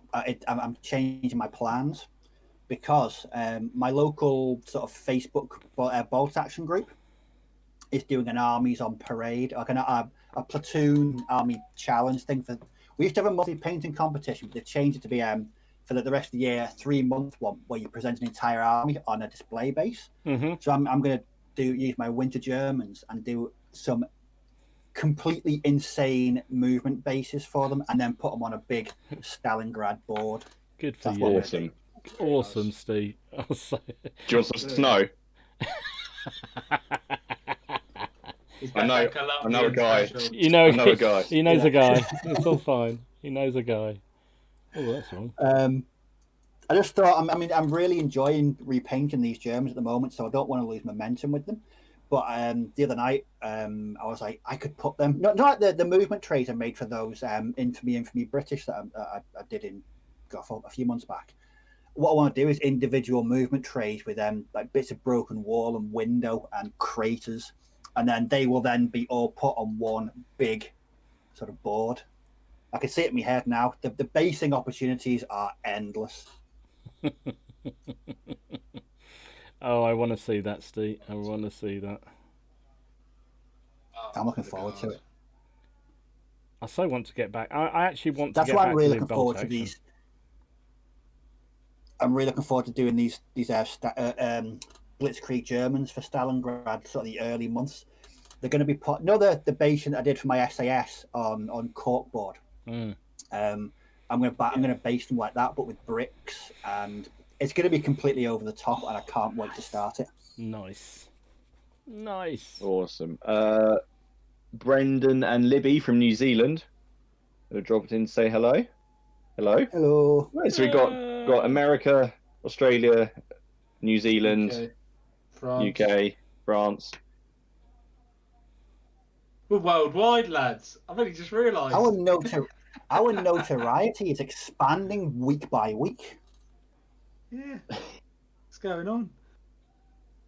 What is going on? It's lovely to have you all with us anyway. Oh, these are nicer. This is nicer. French. That's how it should be.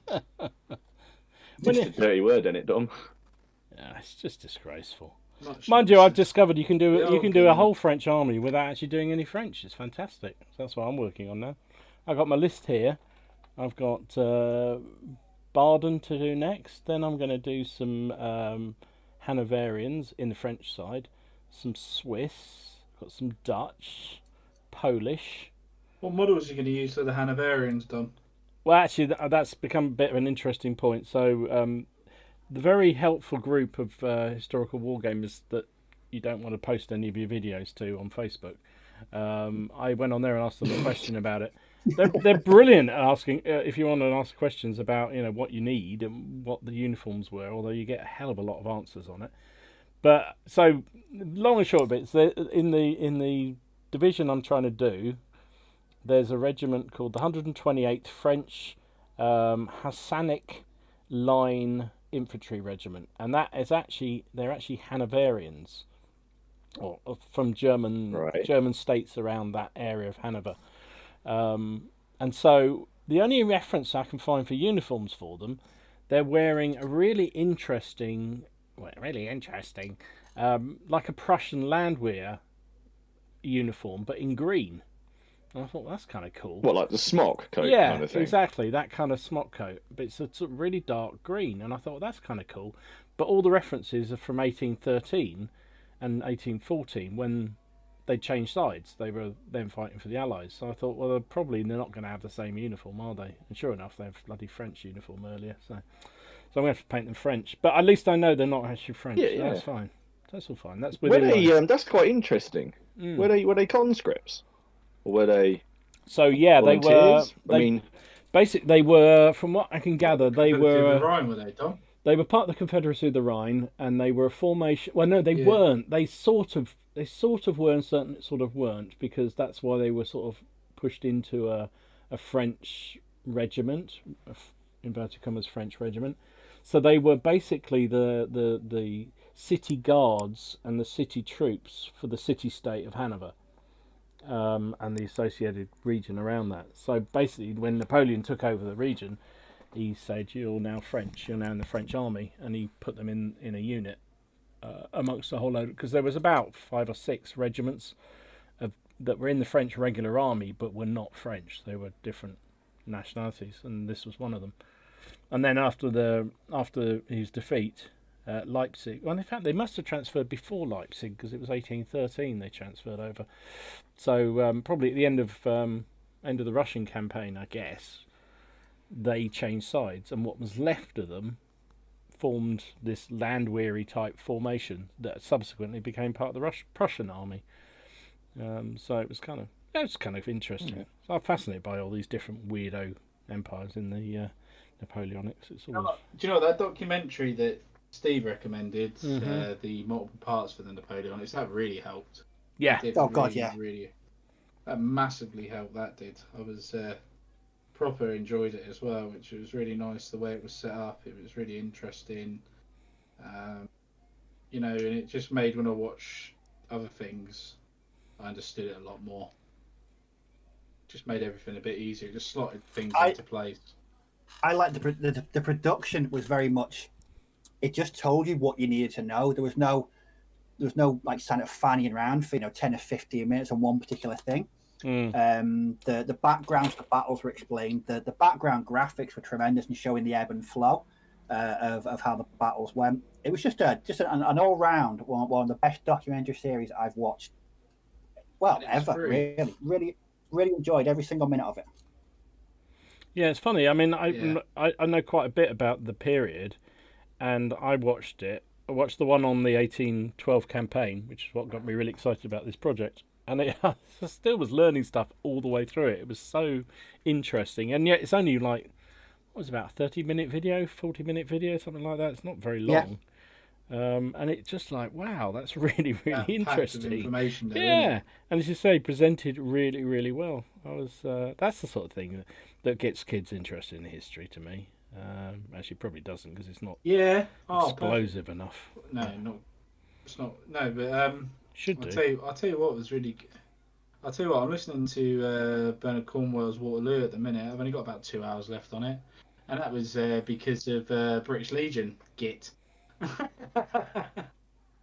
One of his videos I was watching. He said, I'm getting into the Napoleonics again. It's one of his older videos, and he goes, "Yeah, I'm reading this book," and I just saw it. He lifted it up, and he just went, just big right, and Bernard Cornwell, and then Waterloo. I was like, "You bastard." Done. You know, I may be a bit heathen here, but like, I yeah. actually thought that was one of the weaker Sharp books myself. It was good, but No, it's not. No, it's not No, sharp. he's- It's not sharp. oh, I'm that talking It's about a- the historical. oh, the Sure. historical one. Oh, that one. Yeah, that's good. That's a good book. Yeah. That's Yeah, a very I've got good a book. couple of hours left on the audio. Oh, the short Waterloo. I didn't think was very good at all. That was the one I was talking about. Oh no. I've not started those yet. And don't plan to until I do my British. I was on a History Hits TV podcast the other day. No, not podcast, Zoom call thing, because I'm a subscriber to it, and they've been running these historical Zoom calls with various historians, and some of them being quite interesting, some of them being pretty dull. But they had Bernard Cornwell on the other night. It's only half an hour long or something, and he was talking about what he's doing and his inspiration and what have you. And he's actually working on a new Sharp book at the moment.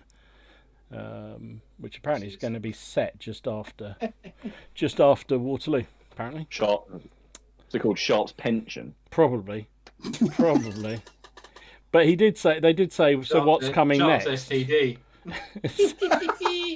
What's coming next? And I'm carrying on regardless. And they said probably. He said probably a medieval one next. So that'll get you excited because they were quite good. Oh yes. Give me more 100 Years War. Give me more. Has he done any books on War of the Roses, mine? No, he hasn't. But there's quite a few authors now who've got that. So I don't think I think that's probably been done a bit now. He always seems to go for things. He writes novels in eras that haven't really been looked at, and he goes and does something else, doesn't he? And then everyone else follows. So there's already Con Eagleton and Toby Clements have already done some wicked series of books on the Wars of the Roses. Yeah. I don't really see what he'd be able to add to it, unless he finds like another ancestor of his, Uhtred person, who sort of just runs around Northumbria in that period. Yeah, the last one of Awesome those havoc. is coming out this week, actually. The last book in the series for Uhtred. If you're into that, I quite like that series, I have to say. Really enjoy it. But I'm a bit of a Bernard Cornwell fanboy. I really like it. Yeah. Same. Who isn't? It's awesomeness. Where the hell does that bit Can I just go? say that that post I put on Facebook last week about me eating paint, yeah, that was a mistake.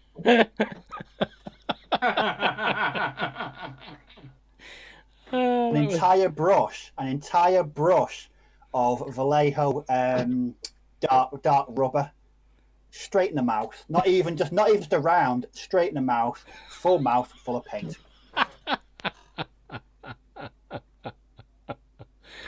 And then 3 hours later, 3 hours later, I ate washing up liquid. Not had the best of weeks, have you, mate? No wonder you were sick this Is that why week. you felt so rubbish? Yeah. Is that why you felt so ill? I don't know what that was. That floored me over the weekend, though. Just wasn't very well. But the day after eating paint and eating washing up liquid, the very next day, I managed to sit on my glasses as well and break them. So I was just having a bit of a strange week last week. Sounds like a nightmare. But it's not stopped me from licking my brush, though. Good. No, neither shall it. You need to do that. I thought you were. I thought that was just another continuation of the wind-up thing you were doing on that, but then I realised it was true. It's like made me laugh. No, I actually did it. I had to go and properly swill my mouth out. It was absolutely disgusting. What are people saying in here? Oh God. Yeah, how's your chat's going? It's going. I'm concentrating on these transfers. Excuse me. Oh my God, Victrix, my dear sir, you have got some mould lines, haven't you? I think the later Victrix are really nice. I think some of the early ones are a little bit wobbly, but now they've got them down to a T. I've got the Grenadiers. But my goodness me, there are some mould lines. I do like the faces on those. I said before, those Victrix Lancers I've done. They're just such lovely models. Even an average painter like me gets some beautiful paint out. You know, can get a really good job out of them. I think. Really pleased with them. Yeah. Oh, they're doing a. Going on about. Sorry, no, I was just the chat. I was just catching on the chat. They're saying. I was trying to work out what they're saying. They're saying Phil for plastic crack. I think they're on about Wargamers Anonymous about getting him on. I was trying to work out what they were saying. Right. Yeah, what we said. Anyone can join. Email. What was it? plasticcrackpodcast@gmail.com. There you go. Well done, you remembered it. I remembered. And they're saying my mic is really loud. I think that's because when I bend down, I go nearer my mic because it's just on this little bit of cable. So, sorry. I'll try not to. Oh my God, these are fiddly. These models. The guy that sold me the 6mm army. This is how weird it is. Guy, he just literally messaged me now and just said, "Hi Ken, I've just discovered you got a YouTube channel and I've just watched you open my box I sent you." I was like, "Yeah, I completely forgot about them." That's interesting. Hopefully he subscribes. That'd be nice. Oops. Oh dear. What time is it anyway? Oh Jesus, 20 to 10 already. Cracking on tonight, innit? You got anything else you guys want to talk about, or? I've got a general inquiry from you guys about black powder when you're if there aren't any other questions come in. So, did Miller send anything in or anything? No, he sent an apology because he hadn't thought of anything. Oh, bloody hell, hopeless. So, all right. Well, I'll ask my question then, and then maybe it'll spur other people into it. So, we played a black powder game last week, Jonathan and I, and we haven't played it for ages, so we got rules wrong and everything else. But we were playing down at the new club venue, which is quite small, and because of social distancing, there was only the two of us playing on a 6-foot by 4-foot table, which isn't really big enough, I don't think. I know you play on a 6 by 4, don't you, Martin? But I just found it. I mean, we saw if you saw the game, we only had like two brigades aside plus a cavalry brigade, and it completely filled the table. I mean, to the point there was nowhere else, and then we were only using 24-man battalions and stuff. To the point there was no way you could do any movement around it, and we halved the distances. Well, in fact, we overhalved the distances, it turned out. You overhalved them, yeah. We overhalved it. But anyway, whatever. We overhalved the distance just to sort of try and allow a little bit of movement and what have you. But, of course, in the end, it just became two long lines of troops firing at each other across the table. And so this week we're playing, and we're talking about halving or reducing the battalions down to 16, still doing half, and actually properly half, but doing 16-man. So instead of 24, do 16 figures, if you see what I mean, and then 12 if they're small and what have you, and do it that way, just to see whether that would actually make it a little bit more, give a little bit more mobility. But when you played it, you seemed to get a lot more to and froing, whereas we just sort of moved up. Oh, you don't. I don't halve. I use 2/3 because the thing is, you're so unlike. So, sorry, I mean the way I thought about it, because we did half it once, and I've done it in the other games where we reduced troops movement to 6 inches. Mm. But so much of Black Powder, I think, is command and control. That if once you do that, you really limit how far they can get across the battlefield and hold, and then you do get them sort of stacking up behind each other, or in line. So that's when I think in our against Haley for the first 2 battle reports, I halved it, and then from the one where we played the battle on the bridge, we went for 9 inches. Yeah. And that actually allows you because you'll be able to get those units ahead. So in the game against Ken, you actually get the spread of units quite well. We had the gun line in the middle, but we were both contesting an objective, so it was kind of just a race to see who. It was a war of attrition on that one. But I found that I've played it both ways, but I found that keeping the gun ranges the same, so lowering movement, but actually keeping the gun ranges at 18 inches for a musket, 12 for a carbine, actually works quite well. Because I don't know, I can't really explain it, but because I've tried lots of different because you haven't ways. got to get up in each other's face to be able to shoot each other. Yeah, and I was kind of thinking about it from sort of like some other. It's not going to take 20 turns to get to each other and shoot each other. Well, the thing was, it didn't take us long to get on. I mean, it did on one flank because neither of us wanted to come forward. Neither of us were able to move forward. We kept failing commands. But, you know, if you look at it, that game, I think I did 3 moves with my first command right through the middle. He did 2 or 3 moves with his first command, and we were pretty much in musket range on turn 2. So that didn't slow us. But from there, it just sort of stopped. And it just became bang, bang, bang the whole time through. And the only place where we actually had any chance of any movement, both of us kept failing commands, so it was pretty pointless. But it was just, I mean, it looked spectacular and it looked lovely to have all these figures out on the table, but it just felt like it was just like, line them all up, nothing's going to happen. Maybe try 2/3. Maybe try 2/3. See if that works better for you, because it would just allow your troops to just, I don't know, because it's all relative, isn't it, ultimately? But I found that we don't really have that, unless it's the type of, I don't know, the type of game you play. If you're both going for the same objective, then you're naturally going to form a gun line, aren't you? I suppose, in front of it and try and force each other off. Warfare, isn't it? It's Napoleonic warfare. That's what it's like, isn't it? Yeah, but I mean, Napoleonic warfare was, you know, people exploiting the odd gap, putting cavalry through holes. You know, if there was an opportunity to get round on the flank of somebody, they did. And I don't know, maybe it was just the scenario. I mean, we had 3 objectives, and they were spread out across the table, and you had to control the majority of them to win the game. And you know, which is a fairly simple scenario, and it was just really to give us a taste of the game again, because we haven't played it for so long. But it just, I don't know. Yeah, when I looked at it, when we set it all up and we'd played a couple of turns, it just seemed to be a big, you know, snarl fest of firing, fairly inconclusive firing at that.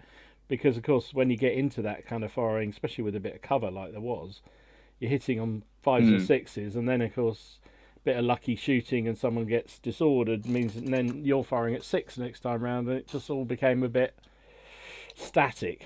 From, you know, that was all. I know what you mean. I mean, it might just be that sometimes you have those kind of games, don't you? Yeah, and exactly. They do just, you know, they end up being a bit of a trudge. But I've disappeared again. If you had it at 15 or you know, even 6 mil, you might not have that issue, Tom, you know? Well, that's exactly the point, Ken. That's why I'm thinking about whether we reduce it down. If we reduce the battalion sizes down, so there's more space, because you're not taking up so much ground with them. It wasn't helped because some of the battalions we were using were based for sharp practice. So they were quite a lot larger. Bigger. Yeah. In terms of the surface area they covered, but it just, I don't know. I liked the game and it was great fun. It was nice to get the figures back out. It looked great, and you know, it was an okay game. We didn't, you know, I lost, but that's fine. But I just was trying to work out, because I know when you did it, and the game Ken and you had, it was Yeah. you would look like a 6x4 table still, so you should have had any more difficulty. Well, same No, space as yeah. mine. Or wasn't it? It was 7.5 by 4 R1, but the other ones against Haley are all 6x4. Okay. But then I don't really know. I say I keep the weapon ranges the same. Do 2/3 movement. Yeah. Shit. Did you? I can't remember at the start of the game. Did you march on, or did you deploy on the board? No, we marched on. Yeah, because that can sometimes. We deployed, didn't we? Yeah, well, we deployed in our game, and then I guess that because when I deploy on the board, it's I usually find that obviously you'll get into combat a lot quicker because you haven't got to worry about men not making it onto the board. But I don't really. I don't know. It's quite a hard one. I think it's just one of those ones where it just ended up that way. I really enjoyed it when I watched the game. It was really nice to watch another Black Powder game. I enjoyed playing it. Don't get me wrong. And it was just we were talking about it afterwards, and we talked about it subsequently, and we sort of were saying, well, I think reducing the speed kind of helped, or did it? And then I was looking back when I was editing the video and thinking, well, I don't know, did it help it or not? And actually, if we're going to halve that, we should halve the units, or at least reduce the size of the units, because. But then would that? I have found. Yeah, sorry.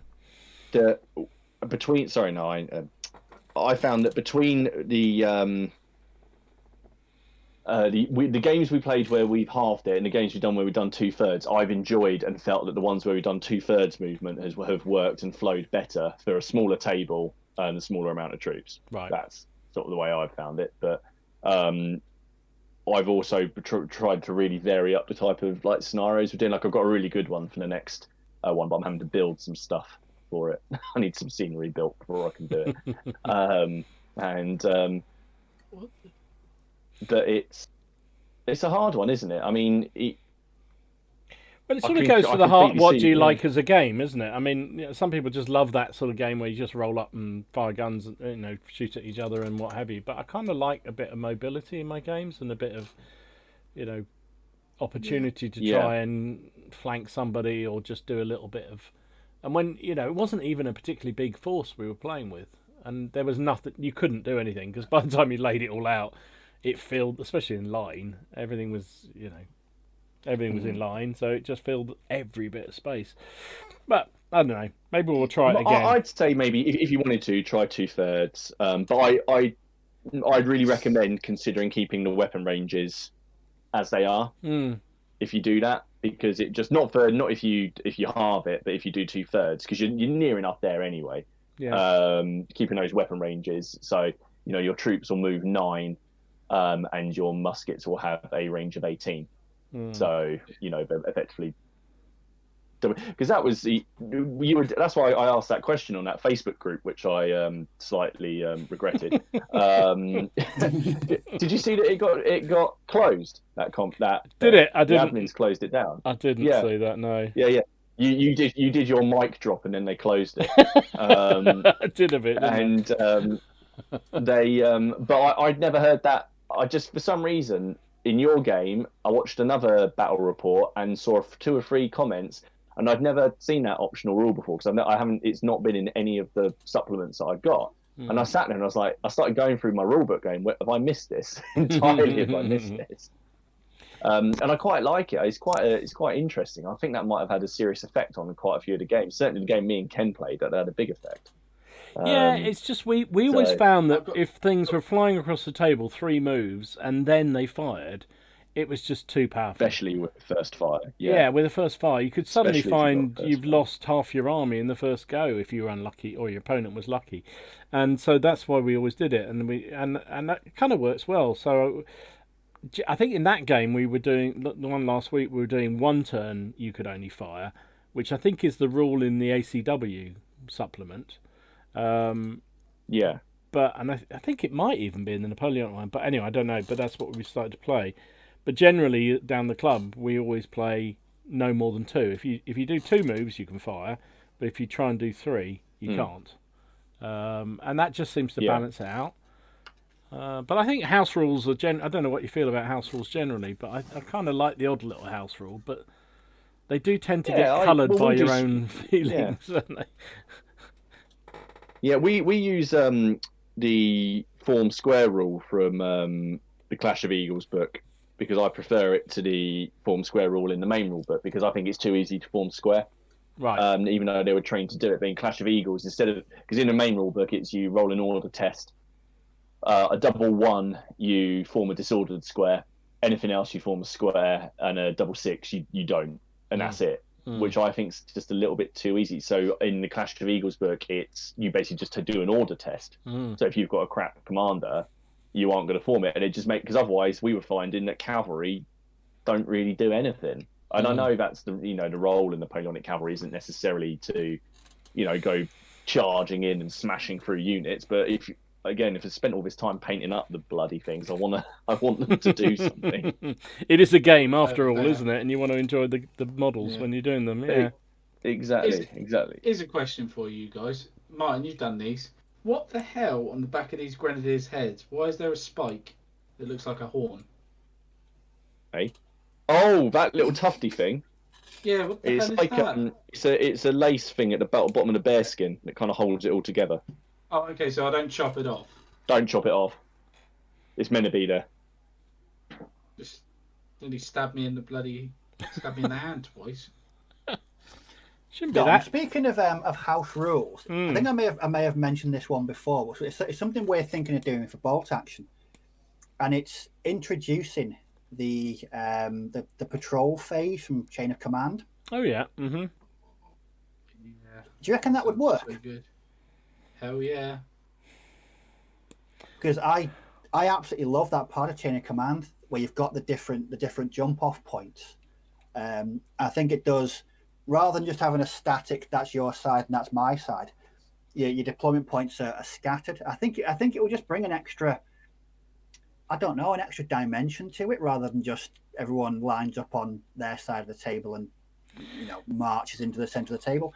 I just think it's something when we start playing games eventually, that's something we want to do with games of bolt action. Experiment with the deployment using Chain of Command. I think that'd be kind of cool. Okay. I think that'd be interesting.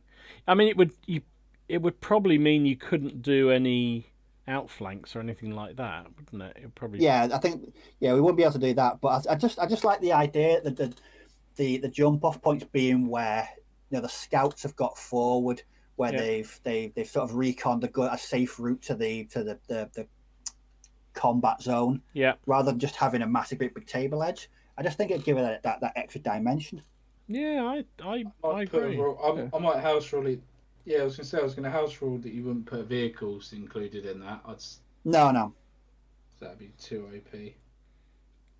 Have you ever done hidden deployment where you put a screen or something in between you both, and then you deploy like there's a snowstorm or fog, or you go to positions in the night and then you reveal it to find out where you both are? Yeah. Many years ago when I played Space Marine, so epic Space Marine back in the early 90s. We used to do that. We used to do screen deployment. That was always interesting when the screen was removed. So what you'd find is I'd always used my main tactic, and they never really sussed me out. It was always the refused flank. So they'd spread out across the entire table, and I'd concentrate on kind of a third or a half of the table and do all my deployment there, which would render most of the stuff that they'd deployed on one half of the table useless for a couple of turns. I think for some games that works really. That whole hidden deployment works really well.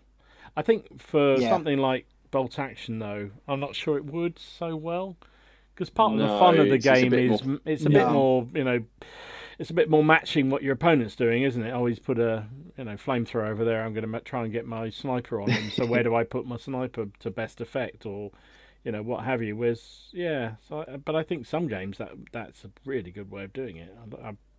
I'm trying to think of some of the games I used to do that, but quite a few in the past. But I think Miller's just talked about using scattered dice to do like paratrooper landings and see where they all end up, and then just play with it wherever they land.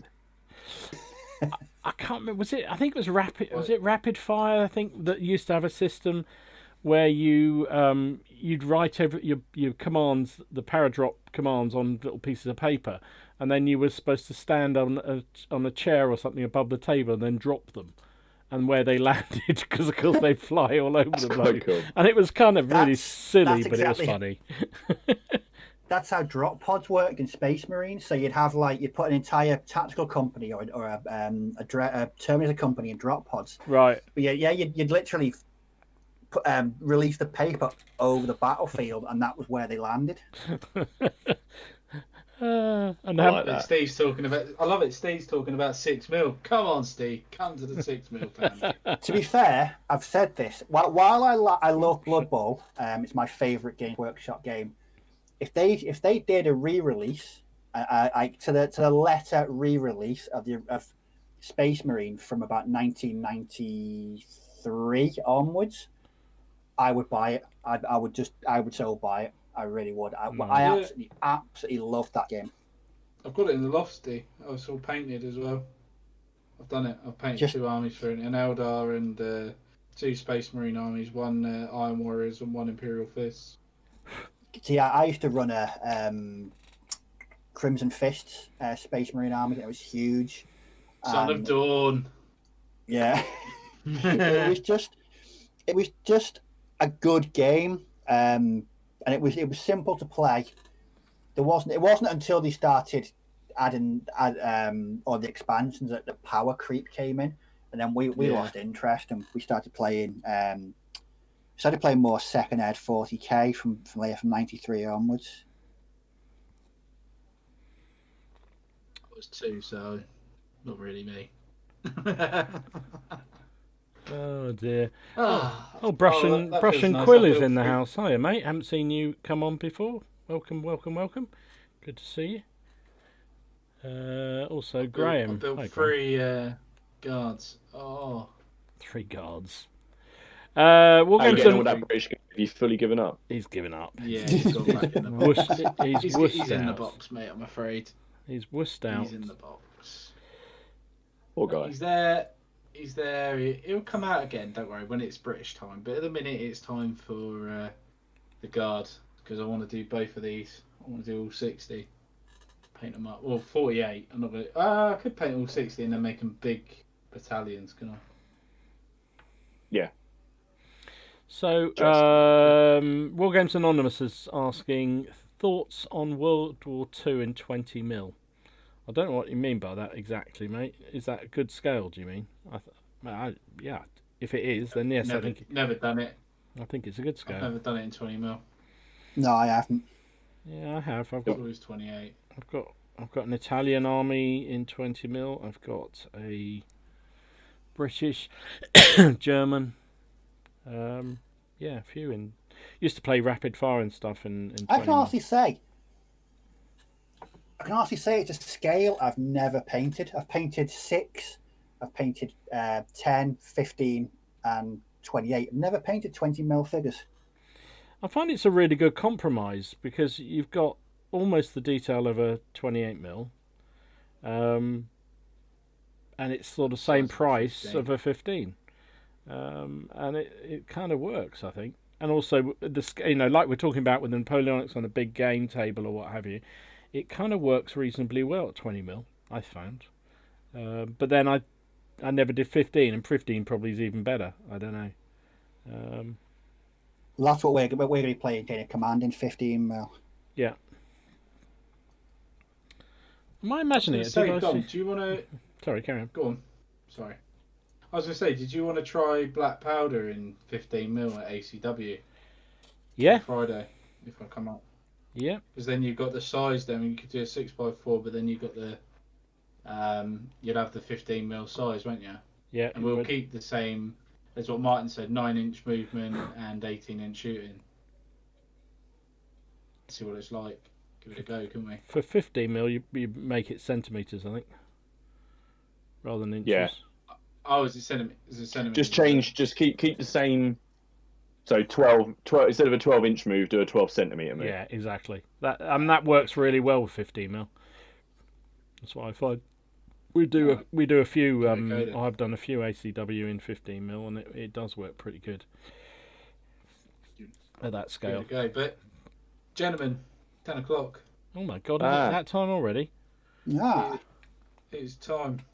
Sheesh. Has anyone got anything crucial they want to say that can't wait till next week? No. No. Oh, he's Don't saying eat dark rubber Vallejo paint. It's gross. don't eat paint. Don't get the Vallejo. Don't get the Victrix British Infantry for Ken. No. Yeah. And keep calm and paint more French. And don't tell Martin he's got the wrong right. kind of elephant. That's the only thing. Yeah. I've got on quite well. Yeah, I've got on quite well. Yeah. We'll find out. Well, that's it for this week, guys. Thanks for tuning in, and we'll see you at the same time next week. And bye-bye for now. Thanks for watching. Bye-bye. See you later. Bye. Bye-bye.